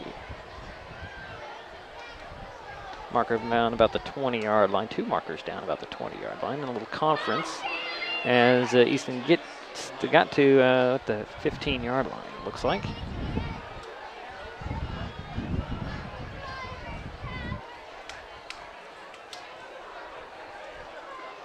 And a hold on Peninsula. So that's coming back from that spot, 10 yards. Still be first down, but they will go back. It looks like they'll probably spot it about the 32-yard line.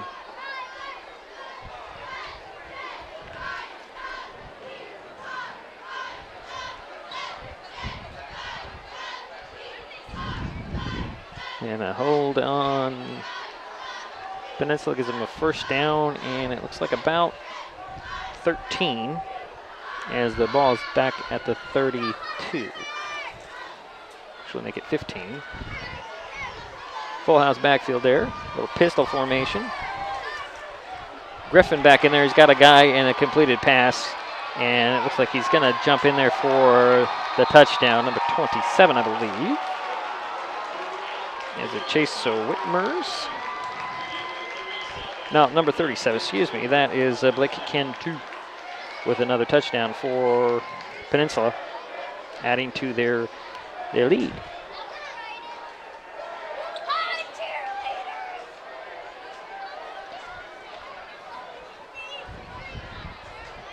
So another capitalize the Seahawks capitalize on a mistake on the kickoff by the Highclimbers, and it's now 20-0. Make it 21. Did he make that one? Yes, it is. So it's 21-0. Played only a few seconds here in the third quarter, and it's Seahawks are on top. We'll step aside. We'll be right back.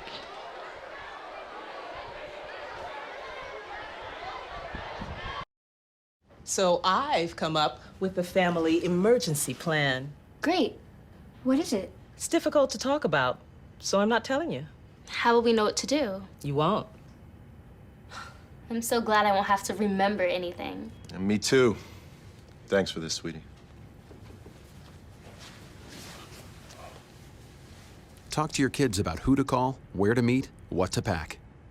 Visit ready.gov/kids for tips and information. So a mistake on the third quarter opening kickoff by the Highclimbers, and the Seahawks get the ball, an excellent field position, and 3 plays later they score another touchdown, and then they have a 3-touchdown lead, 21-0. And we're going to see what they can do this time. The wind is an issue, as it is kind of whipping through here.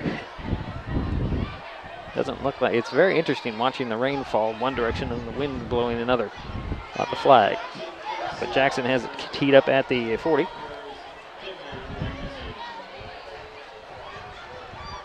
On the near hash, probably because of the wind, pushing it to the far side. And the wind did stop it mid-flight as well. A little angled, it's going to go out of bounds. It looked like the Seahawks might have been trying to do a little onside there. And that went out at the 45-yard line. I think you take that position.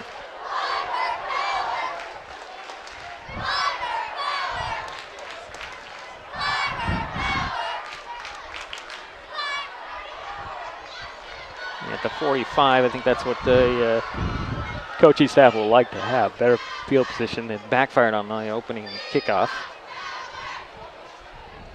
As the rain and the wind is blowing, you know what? It's supposed to be nice tomorrow, so playing football in the weather, it's always fun.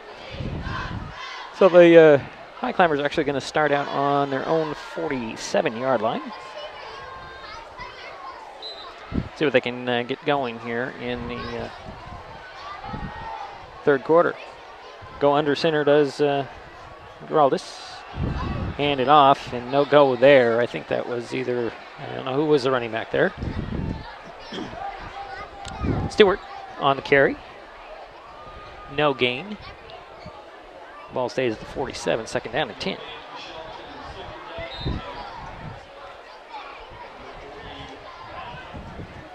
I'd imagine we're going to keep it on the ground as much as possible here. That's my opinion, of course. As Geraldus will bring him out. And he'll send Skylar Ross wide to the near side. Taylor Tony wide to the far side. Standard actually offset to the far side. Geraldus back to pass. I was wrong. He's going to go deep.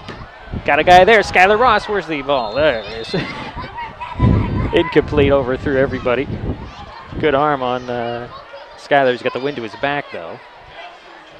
As the I thought that the rain was going to hold off here for the ball game, and obviously I'm wrong. So it brings up 3rd and 10 from the 47.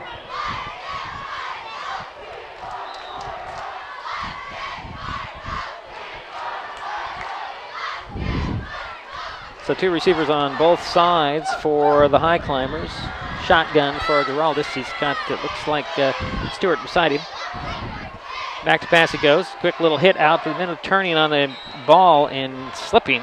Not able to plant his feet is Kyle Kimball. Incomplete, brings up 4th down. So Cody Bragg's coming on to kick it back to the Seahawks as they have a 21-0 lead.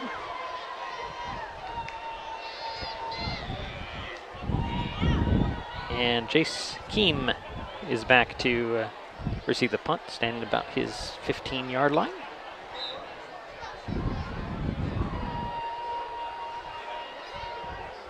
low dribbling snap that's picked up by Bragg. Bragg gets it away, and Bragg goes down, and the ball is down at the 15, but there's a flag way, way back. I think we're going to get a roughing the kicker penalty and a first down for the Highclimbers.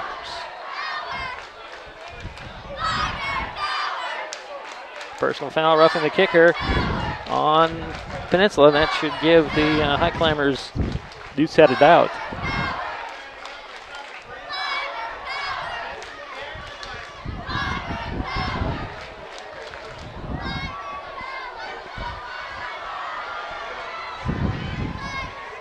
And we're waiting to figure this out. The Highclimbers are coming off the field. And here comes the offensive unit, as that should be a 15-yard penalty and giving the Highclimbers the ball back and a first down. In Peninsula territory up to their 30, looks like 7.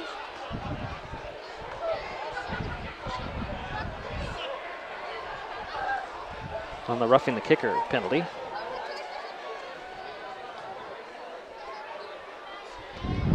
So let's see if the Highclimbers can capitalize on this, as Giraldus will go in the shotgun, have 3 receivers on the near side, 1 to the far side. Low snap, Giraldus will just tuck it in and run. He's got some room and he'll slide safely down at the 30.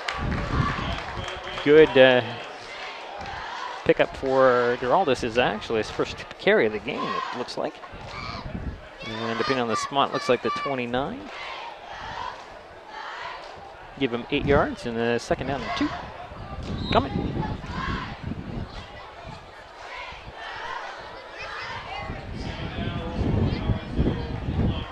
Clock is running at 10:10 to go here in the third quarter. 21-0 Peninsula. Shelton trying to get on the board here in the third quarter, trying to capitalize on a mistake made by the Seahawks.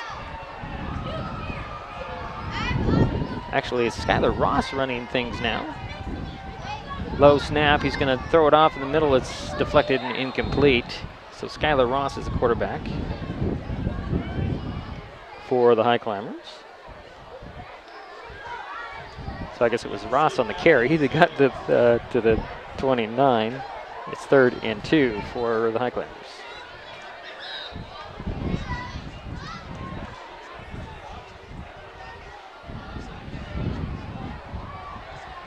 Ross will run out of the, now it's Giraldus, so maybe I was wrong on that. Trips to the near side, 1 to the receiver to the far side.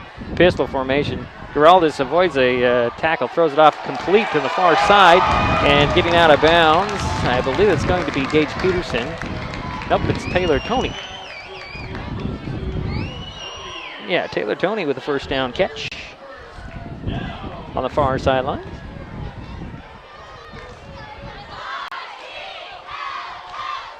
And we'll spot the ball up to the 16-yard line. They get 13-yard pickup for Shelton and crew.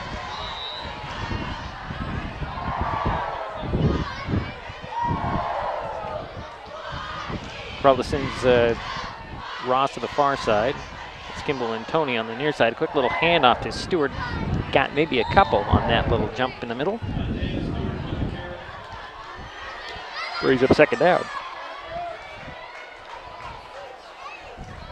It's like little or no gain there. And the clock is running with 9:14 and counting. Osborne will trot off the field.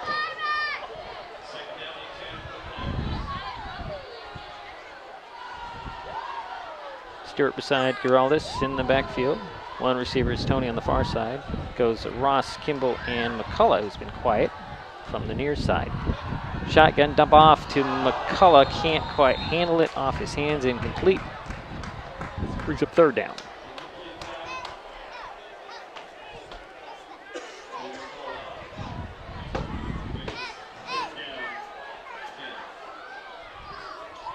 Got a cheerleader behind us. So 3rd and 10 from the 16-yard line. Toney goes wide to the far side. There goes Ross, Kimball, and McCullough on the near side. Shotgun again for Geraldis. Looking, and he'll throw it a little pump and go to Ross. Did he catch it? Nope, incomplete. And brings it 4th down.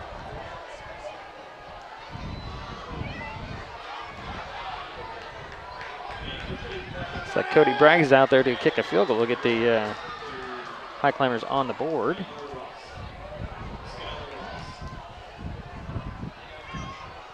This is going to be, let's see, it's like a 30-yarder.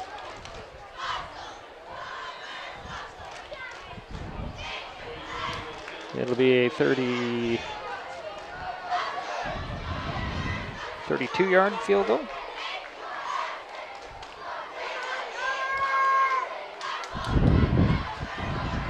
The spot is good, but that ball goes partially blocked and hits, and no good there.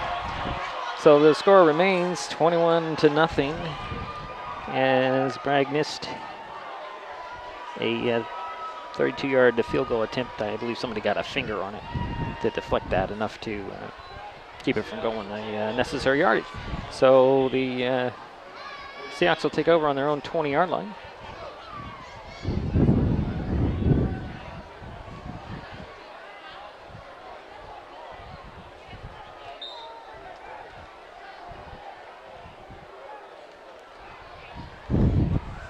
And let's see, we have a different quarterback in there. I'll give you the number as soon as I can get it. And a handoff, and number 30 is the handoff there.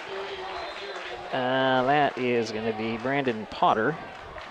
Actually, Blake Griffin in as the quarterback for his, Peninsula. And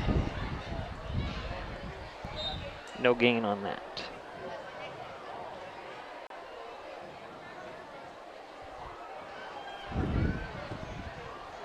So Griffin will send 2 receivers near side, 2 to the far side, man in motion.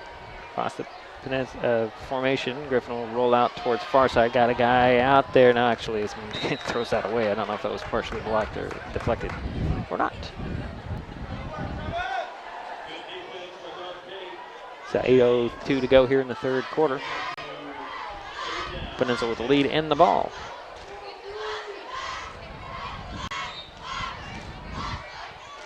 Third and 10 coming for the Seahawks.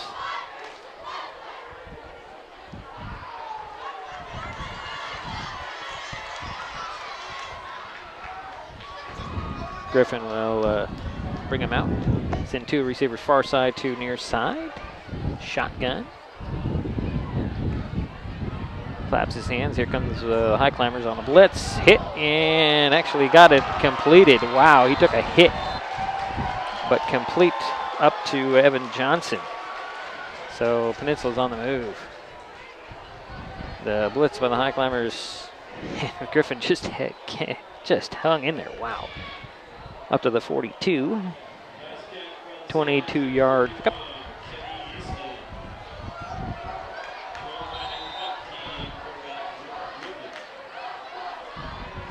So here come the Peninsula Seahawks for the 1st and 10 on their own 42-yard line. Shotgun again for Griffin. 2 receivers, man in motion. Handoff goes to Easton. Easton spun down by Darke Jennings. Gain of 1. Brings up 2nd and 9 from the 43.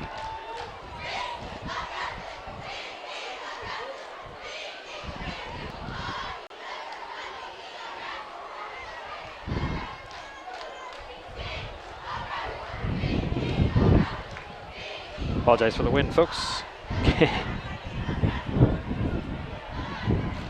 Griffin in the shotgun with max protection. Well, the receiver on each side just takes a step, throws over the middle. It's actually thrown a little bit behind the receiver. Intended target with it was Alex Belote.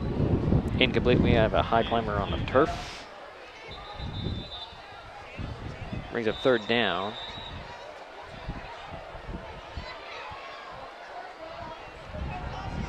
Coaching staff out to check on the injured Highclimber. So we'll step aside. We'll be right back. Are you looking for an affordable TV service option? Hood Canal Communications has good news. Introducing HCC IPTV. Get local Seattle TV at an affordable price without lengthy contracts or hidden fees. IPTV uses your broadband connection from HCC. For a limited time, get your first 3 months for free. Need broadband? HCC has got you covered. Ask about broadband options in your area. Call 898-2481 today. Learn more at hcc.net. Hood Canal Communications, keeping our community connected.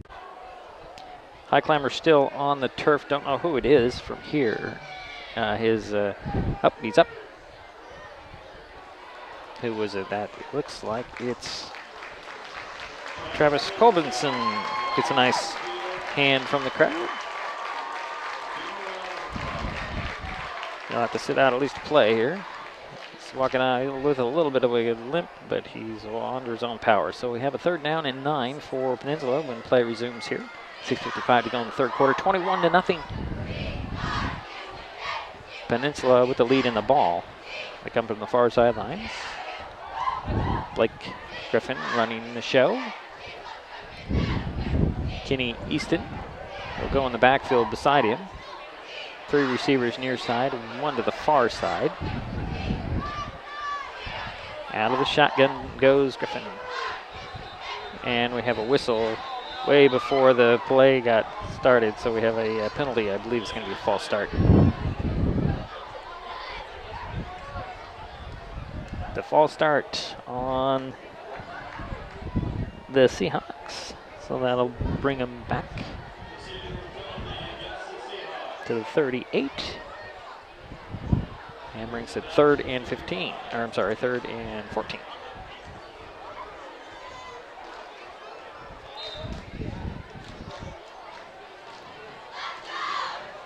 Same formation. Out of the gun goes Griffin. Back to pass. Didn't take much of a drop. He's going to throw to the near side, jumping up and catching it. Oh, nope, dropping it. Actually, it dropped. That was Jack Finkins. Incomplete, brings up 4th down.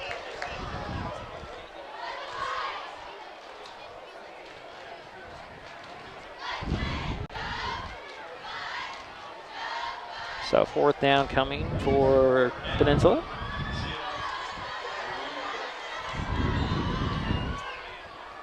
And Ryder Johnson is on to kick it back to the Highclimbers. Kyle Kimball back about his 25. There's a high kick that's going to go short. Go out of bounds about the 45. We have a flag on the play as well. So what is this penalty?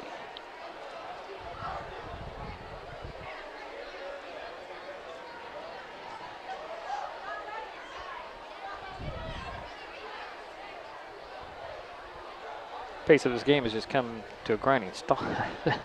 Had a pretty fast pace in the first half, and then it's just kind of stalled here in the 3rd quarter, and it does look like the penalty is going to go on the Highclimbers.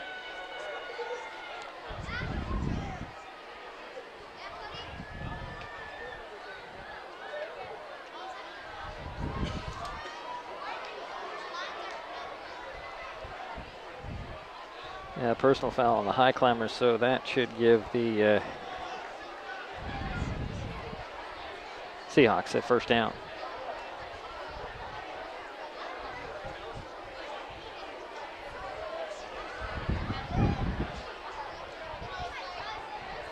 Or maybe not.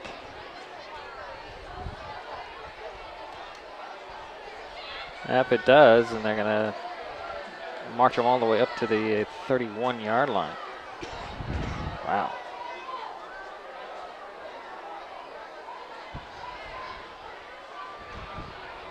So 1st and 10 for Peninsula at the...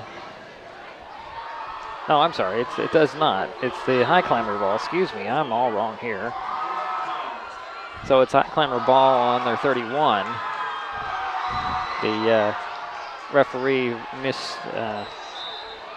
misdirected again, and the pass out to Kimball goes off his hands, a little too high, incomplete. So it brings up 2nd and 10 from the 31. Clock is stopped at 6.5, 6:35 to go here in the third quarter. Osmond out. Peterson in for the Highclimbers. Geraldus will go under center. Send the two receivers to the far side, one to the near side, and that is Skylar Ross to the near side. Straight away, a fumble on the snap, and I believe the Highclimbers kept it there. Maybe lost a yard there, back to the 30. So brings up 3rd and 11.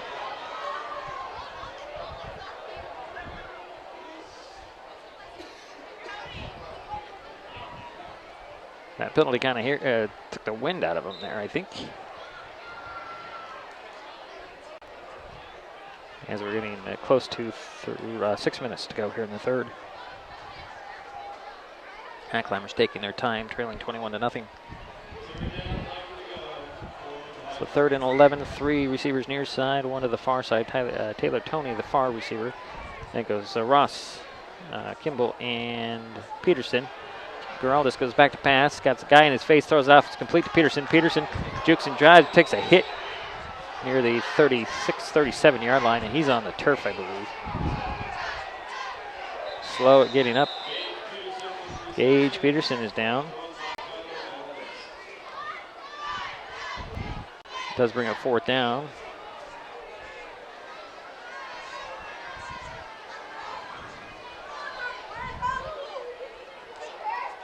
And they're stretching out his leg.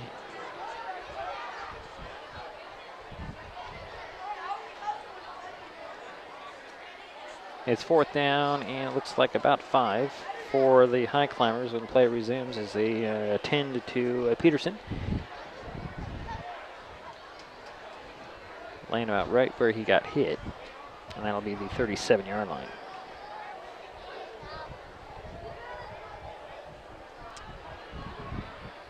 Clock is stopped with 5:36 to go. Peterson's up, and he's hobbling pretty badly.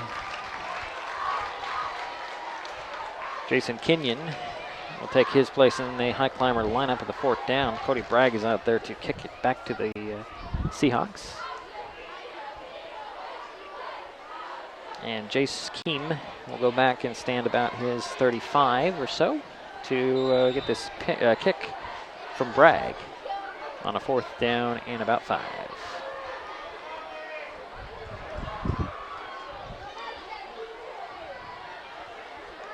It's a high kick that's kind of short. Hits about the 35 and dies about the 32 on the far sideline. That's where Peninsula will take over.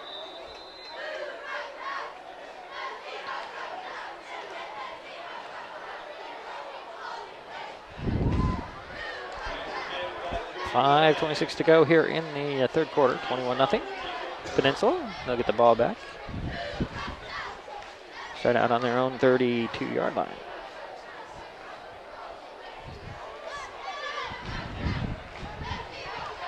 And what do we have going on here? Do we have another flag on the play?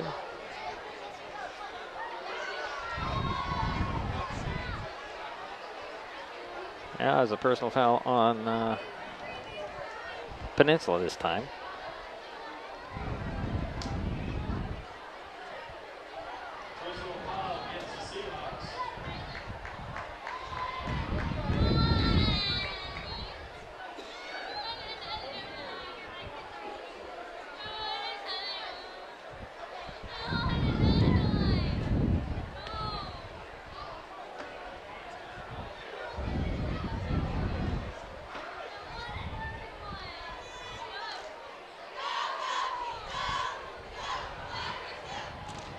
So that will back up the Seahawks quite a bit. They'll start back at their 21-yard line, but they do have the ball.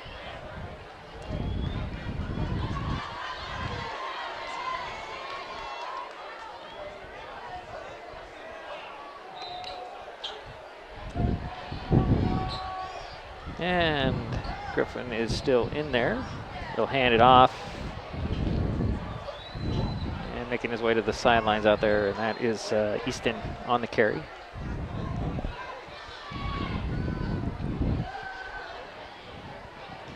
So he got up to the 27.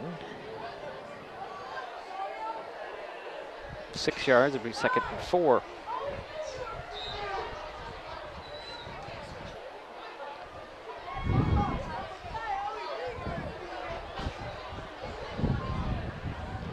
Pistol formation now for Griffin.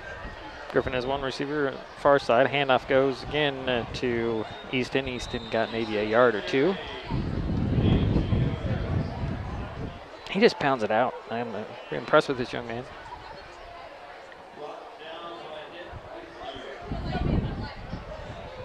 I'm going to give him 1 on that. That brings up 3rd and 4. So we're under 5 minutes to go in the 3rd. Max protection for Griffin. One receiver on the near side. Handoff this time goes to Cantu. Cantu's got a big hole. He's cutting it back in the middle, staying in bounds, and then breaks a couple of tackles before he gets to the 45 and a first down for Peninsula.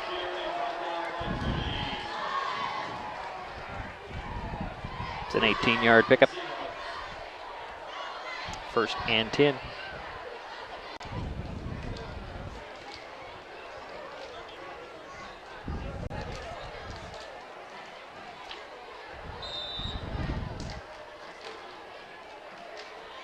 Same formation this time.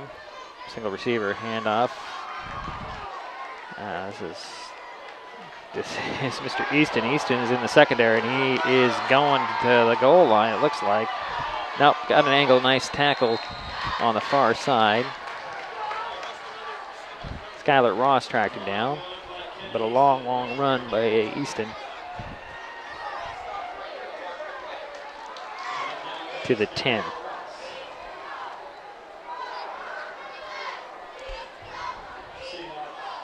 It's a 45-yard run, and the Seahawks are 1st and goal, actually to the 9, it looks like. 1st and goal for the Seahawks. And off to Easton again, and he bangs his way inside the 10, about the 6. 3rd and goal now from the 6.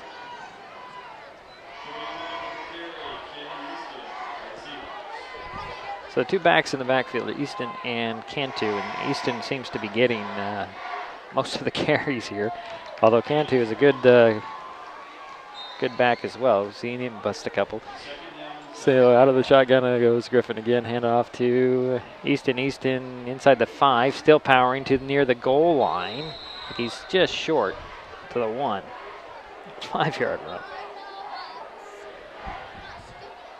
Brings up 3rd and goal from the 1 now. Hurry up offense with 3:20 and counting.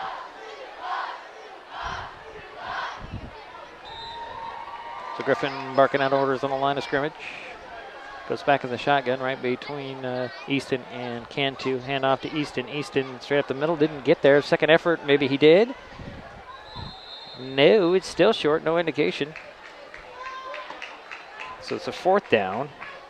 And goal from still the 1-yard line. He got maybe a yard on that one. Trying to catch the Highclimbers off balance, I think, on that as a quick hit.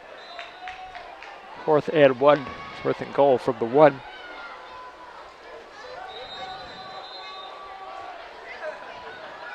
And timeout is being called by the Highclimbers.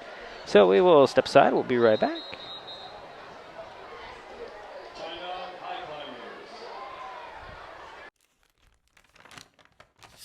I admit, I did try another TV provider. It sounded like a great deal, but I quickly realized it wasn't. When I read the fine print, I was locked into a long-term contract with a huge cancellation fee. So I came back to HCC. They're more reliable, the service is local, and I save, bundling internet and phone with them too. And I'm a lot happier now. Great service from a local company. Stay with HCC. 2:27 to go here in the 3rd quarter. 21-0 Peninsula on top of the Highclimbers, excuse me. We have a 4th and goal from about the 1-yard line for Peninsula as they break the huddle. Try to add to their lead.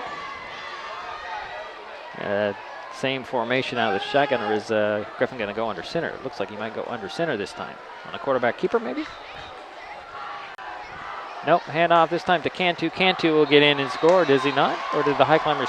Yep, it's a touchdown. Cantu this time gets into the end zone.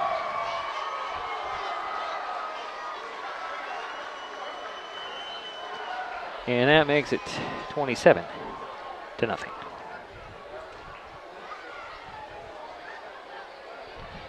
Point after coming.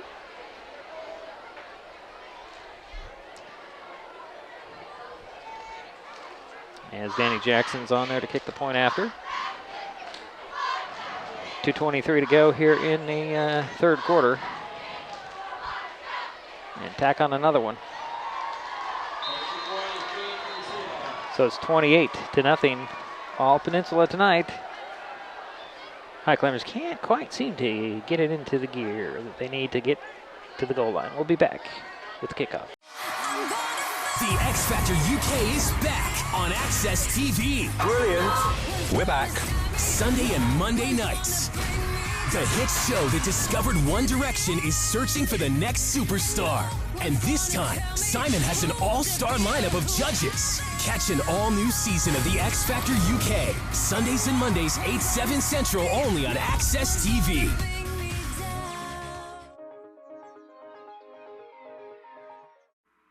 Hood Canal Communications, MasonWebTV.com, the North Mason Chamber of Commerce, and the North Mason Community Voice present a general election candidates debate live from Faith in Action's Hub Center for Seniors in Belfair on Thursday.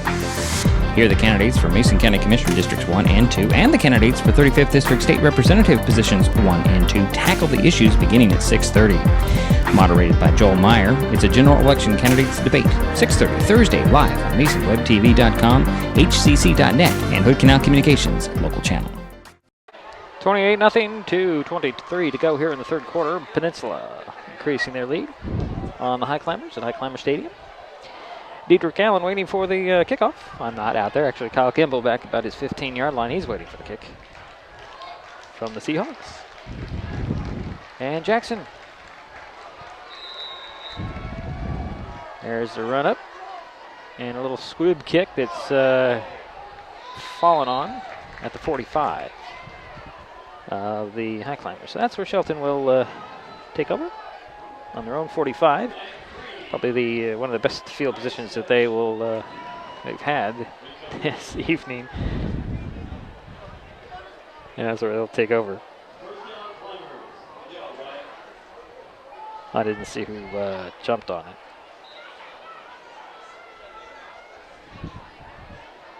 So Geraldus will come out to run the show again. Skylar Ross had one play under his belt at QB.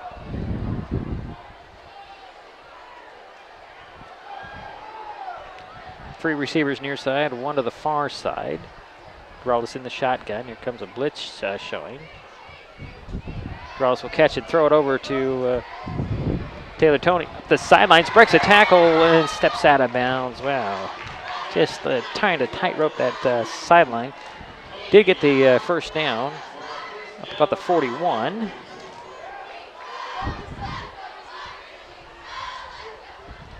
And that's a 9-yard, actually, let's see, hold on, 45, 14-yard pickup for Tony.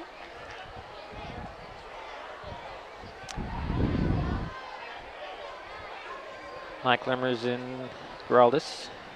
Three receivers near side, one to the far side. Shotgun again. Snap on target. Geraldus will dump it off to Kimball. Kimball, ooh, bobbled that one after he caught it just below. Sorry, that wasn't quite in the picture. Incomplete, second down coming. Kimball saw a guy coming at him at full speed and couldn't quite corral it before that guy got there. Marshall McCullough, he's in the lineup with the play. And running out, let's see here, that's Zach Priest who was in the last play. So the shotgun again for Geraldus. Three receivers near side goes Ross, McCullough, and Kimball. Taylor Tony on the far side. There's a snap, another dump off this time to Kimball. Kimball avoids one tackle, trying to get by another one inside the 35 to the 34. Give him 7 yards on that. Brings up 3rd and 3.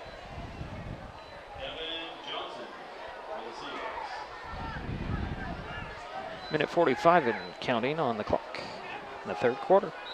28-0. Seahawks with the lead. The Highclimbers with the ball. Pistol formation this time. Skylar Ross to the near side all alone. Trips to the far side in the slot, actually, in the numbers. Draws in the shotgun, or actually the pistol. He'll just quickly, he lost control of that one. And I guess that's going to be ruled as a fumble. Corrales will fall on it. A loss on that play. All the way back to 44. It's like a loss of 10 on the play. Brings up 4th down and about 14. Highclimbers are going to go for it. 3rd quarter action, trailing by 4 touchdowns. And the clock is wound up.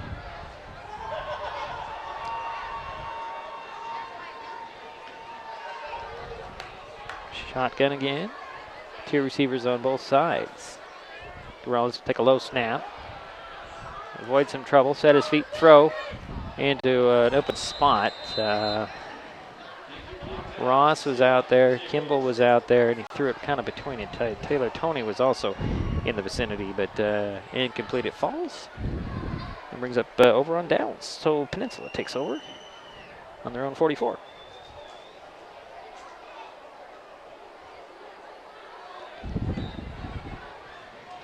Looks like the rain has stopped for the moment. Minute 2 to go here in the quarter. 28-0. Been all Peninsula tonight. Griffin still in there at QB for the Seahawks. Out of the pistol, hands it off. And who is this on the run? Going sideways. Let's see, 30 I believe is a number there. 30 is Braden Potter, excuse me. Got a yard on that. To the 45. 2nd down and 9.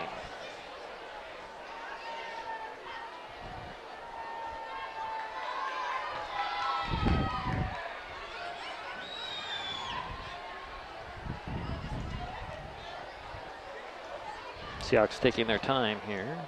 Not in too much of a hurry. As Griffin will have beside him Easton.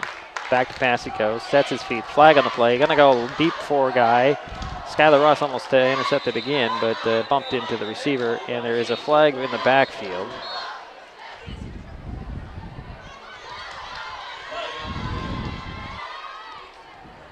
So an illegal shift by the Seahawks. So it brings up 2nd down and 14 after the penalty. If my math is right. All right, I'm sorry, illegal motion. Well, they're going to refuse that. Brings up 3rd down. So it'll be 3rd and 9 from the 45. Somebody needs to pick up their flag. There we go. It's 3rd and 9 for Peninsula. 7 seconds, 6 seconds. Clock is ticking. Get the snap off. Griffin looking down the middle. He's going to have a guy there, and he's going to break a tackle. And rumbling into the end zone for a touchdown is Evan Johnson. And no flags out there, so another 7 points as the quarter runs out.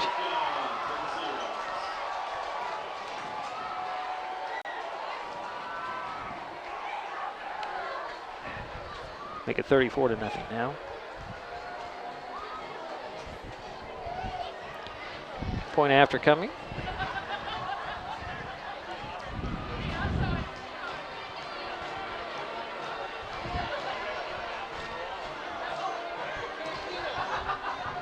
At the end of 3 quarters here, the Seahawks tack on yet another point. Snap, spot, kick. Looks good. Real high. That one is good. Make it 35-0. And we head to the 4th quarter. We'll be back. This is your brain. This is drugs. This is your brain on drugs. Any questions? Yeah, I have questions. Prescription drugs aren't as bad as street drugs, right? Weed's legal, isn't it? Drinking is worse than smoking weed. Isn't it? Why is heroin so addictive? Molly just makes you feel happy. I have questions. Mom? Dad, did you ever try drugs? They're going to ask. Be ready. Go to drugfree.org. A message from Partnership for Drug-Free Kids. I admit, I did try another TV provider. It sounded like a great deal, but I quickly realized it wasn't. When I read the fine print, I was locked into a long-term contract with a huge cancellation fee. So I came back to HCC. They're more reliable, the service is local, and I save, bundling internet and phone with them too. And I'm a lot happier now. Great service from a local company. Stay with HCC. So after the four-play drive ended in a touchdown in the third quarter, we were waiting for the start of the fourth quarter with the score 35-0 Peninsula. Looks like the Highclimbers might have a little bit more condition of the field. Maybe the wind and the weather has subsided, so they might still have a little bit of an advantage going the other direction as we swap ends here heading to the fourth quarter. Danny Jackson has it teed up at the 40. And Kyle Kimball's back about his 14-yard line waiting for this kickoff. Last kickoff was a squib kick. This one is going to go deep. And angle out of bounds at the goal line on the opposite end. This is the third time this has happened for the Seahawks. Let's see what the Highclimbers are going to do. I think they're going to take the ball at the 35. I believe that's where they'll spot it.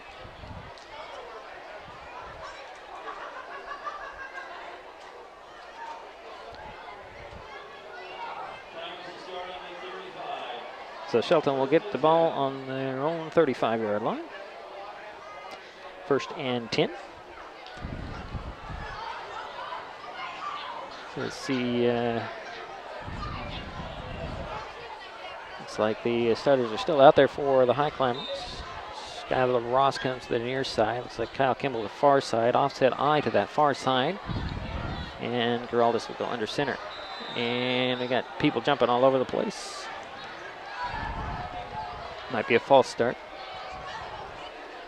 Yep, it is. So it makes it 1st and 15 for the Highclimbers. And we have yet to play a down here in the fourth quarter. Highclimbers would love to get on the board here. I don't know what the conference was about at the 35.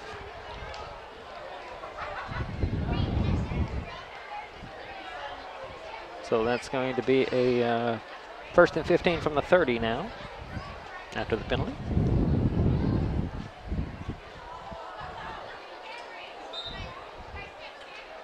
Kimball goes wide to the left, and the Ross will come wide near to the right, which is the near side.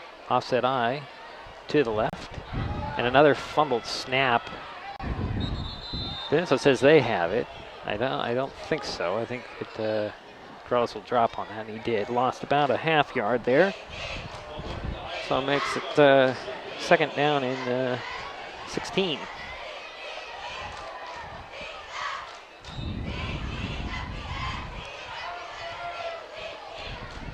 Same formation as last time, with a receiver on each side. Little handoff. And it looks like it was Stewart on the carry. Might have got back to the line of scrimmage. Yep, he did. 3rd and 16.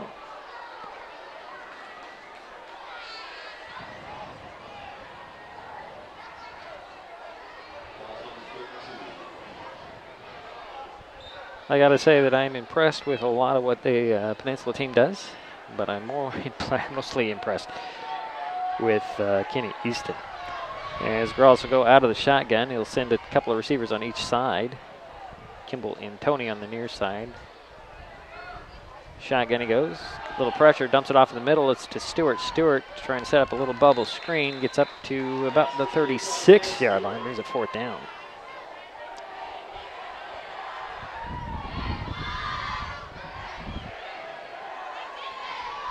So 4th and 9 coming for the Highclimbers, and Cody Bragg's out there to kick it back to the Seahawks. And Keem is back to receive the punt. He'll be standing about the 35. A little confusion on the Highclimber lineup. There's a snap. Kick is low. Hits about the 42, bounces all the way down to the 30, inside the 30 before it's down there. So Peninsula will take over there.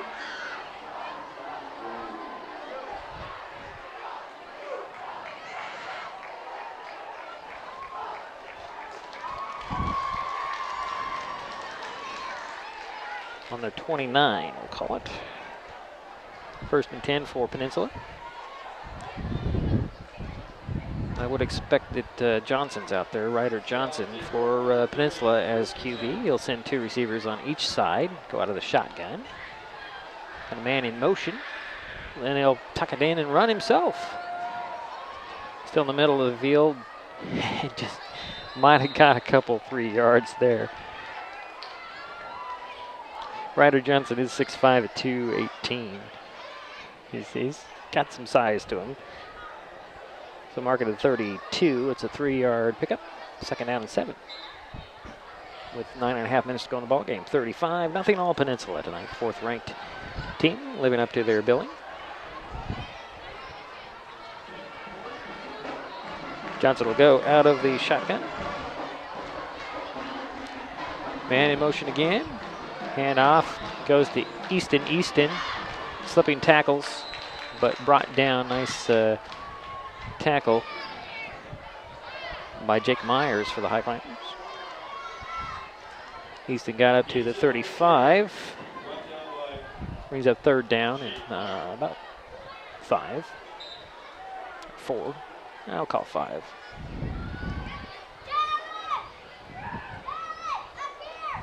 Peninsula fans sticking around. I guess they're pretty much all even on both sides, fan-wise. Pistol formation now for Johnson. He has 2 receivers far side, 1 on the near side. Little toss out to Easton. Easton getting to the outside. 50 now. 45. Flips a tackle to the 40 before he's pulled down.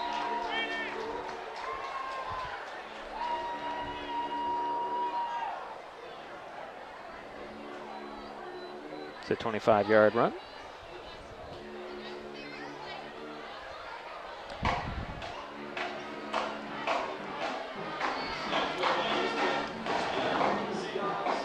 So 1st and 10 for Peninsula on the Shelton 40 now.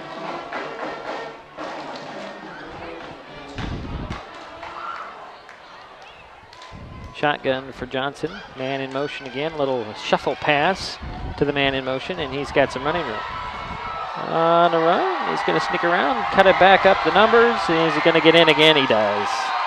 Touchdown this time, Alex Belotti with the little shuffle pass run TD. 40 yards. Another 7 points, 41 points now. And a point after coming.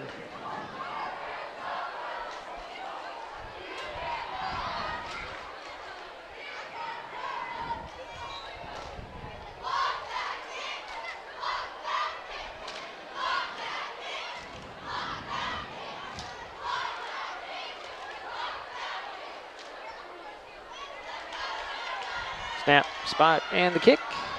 Is that good? It is. 42-0. All Peninsula tonight. We'll take another timeout. We'll be back as the Seahawks will be kicking to the Highclimbers when we come back.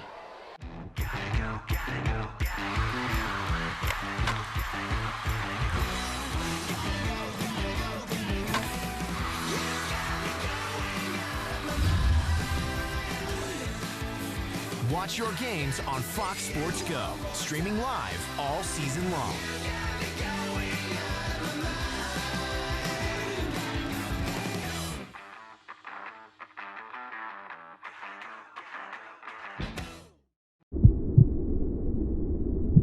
I lost my mother to a drunk driver.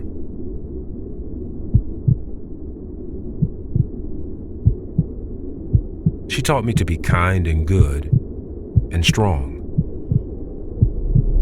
Be a positive force in a sometimes cruel world. I want to do everything I can to keep Washington a beautiful place. For my children, for your children. Become a Washington State Trooper. 8:06 to go in the fourth quarter. 42-0. Peninsula on top of Shelton in Highclimber Stadium tonight. South Sound Conference game number 2. Both teams 1-0 coming into tonight. And here's the kickoff.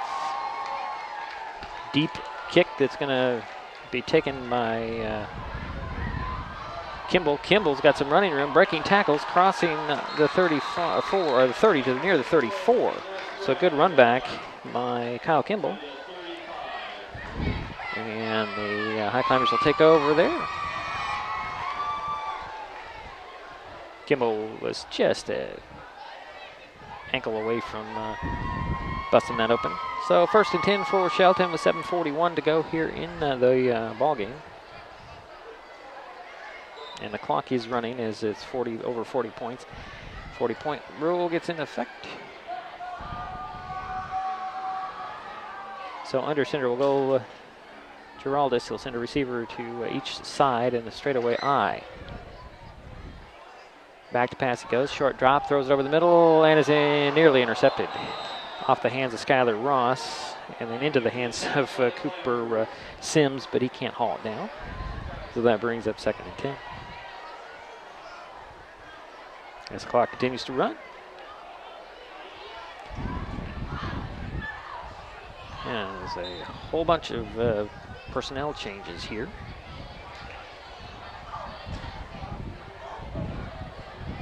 As it does look like, if I'm not mistaken, Jake Myers. No. That's 24. John Paul Lester jumped in there. Who's running the show here? Number 6, there it is. Dylan Coots will be running the show. I know we'll probably have a delay of game at this point. Yep, delay of game. So that'll march it back 5 to the 29. He's up 2nd and 15.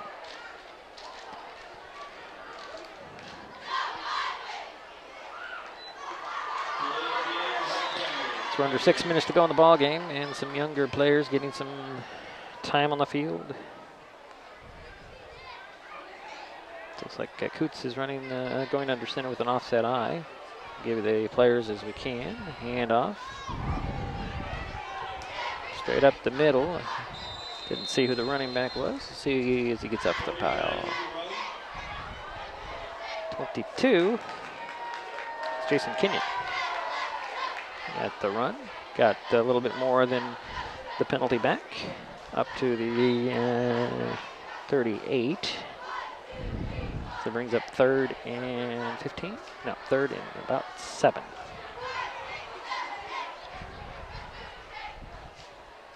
And off again going the other way.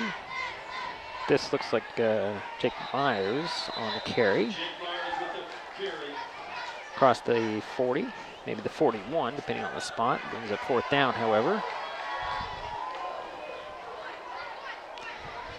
3 yards on that carry, but 3 yards short.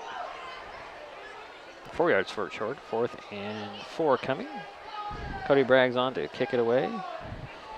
And Jace Keem will go back and stand about his 30-yard line to wait for this punt from Bragg.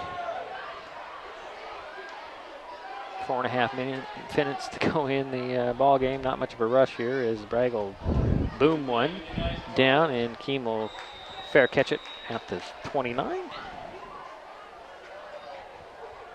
And that's where the Seahawks will take over and hopefully run out this the rest. Well, they probably want to run out the rest of the 4 minutes of this ball game.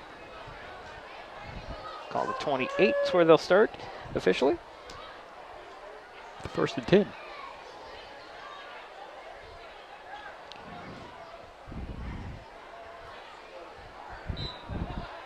And it looks like a new quarterback for Peninsula is Jack Hennish. He'll go out of a shotgun by himself, and then they have to call a timeout because they didn't have enough personnel out there. So we'll step aside. We'll be right back for the last 3:39 of this ball game. Hood Canal Communications, MasonWebTV.com, the North Mason Chamber of Commerce, and the North Mason Community Voice present a general election candidates debate live from Faith in Action's Hub Center for Seniors in Belfair on Thursday. Here are the candidates for Mason County Commissioner Districts 1 and 2 and the candidates for 35th District State Representative positions 1 and 2 tackle the issues beginning at 6:30. Moderated by Joel Meyer, it's a general election candidates debate, 6:30 Thursday live on MasonWebTV.com, HCC.net, and Hood Canal Communications local channel. 3:39 to go in the ball game. All Peninsula tonight, 42-0 as you see. The Seahawks will have the ball with some of the younger kids out there getting some playing time. The new quarterback for the Seahawks is Jack Hennish. And we'll bring some names up as soon as we can recognize them. The pistol formation now for Hennish. And he'll hand it off. And getting about 5 yards on that carry. I think it was 36. Aaron Johnson on the carry for the Seahawks. 3:15 and counting in the ball game. Panish will go out of the pistol again. Low snap, ball's on the turf and falling on it and ending the play as Hanish brings up 3rd down and a loss on that play. This ball back at the 28.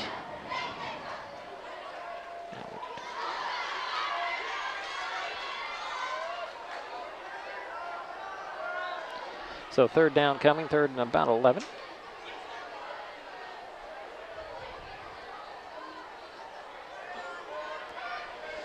Two and a half minutes to go in the ball game now. Little shuffle pass again. I don't know if you call it a shuffle pass or a push pass or a toss of some sort. It's just a little push pass, and the runner was I'm at a loss. I don't have a number 20 on my roster here.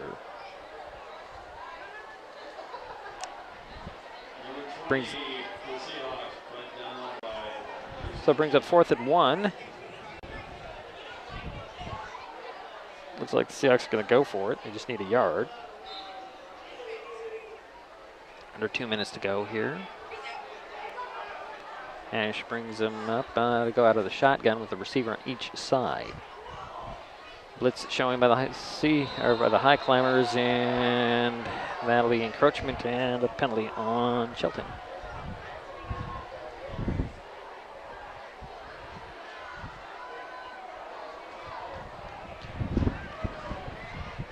5 yards and the 1st and 10 coming. Up to the 44.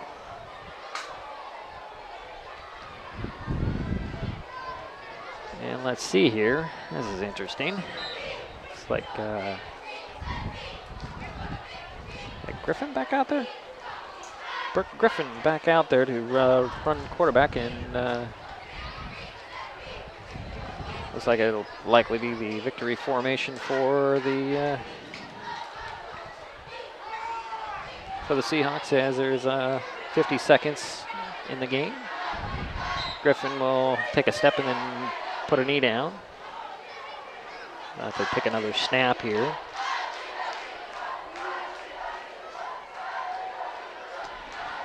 Actually, there's a loss of, 4 on the play, so it's 2nd and 14 as the clock is under 30 seconds now. One more snap should about do it. They go back in that victory formation. There's the snap. Griffin will take a step forward, take another knee. 15 seconds. I don't think they'll have to run another play, and that is the end of the ball game. 42-0 is the final score. Peninsula proved to be their match their ranking and knock off the the Highclimbers here tonight. And that does it as triple zeros come up on the scoreboard. We'll take another timeout. We'll be back and we'll wrap this thing up.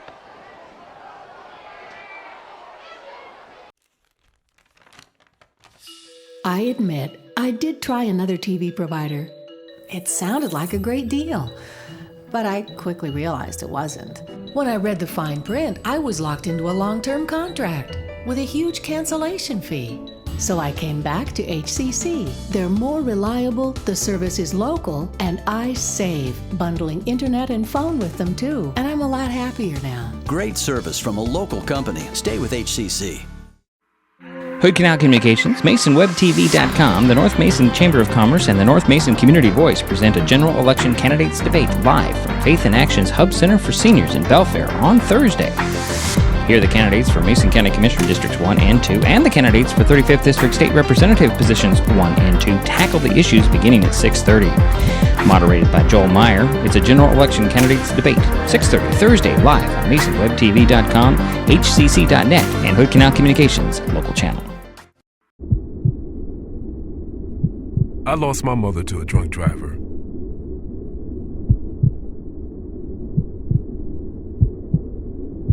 She taught me to be kind and good and strong. Be a positive force in a sometimes cruel world. I want to do everything I can to keep Washington a beautiful place. For my children, for your children.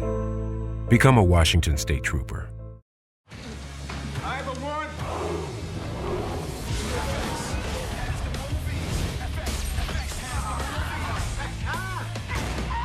Got a little bit of kick to it. Houston, do you copy?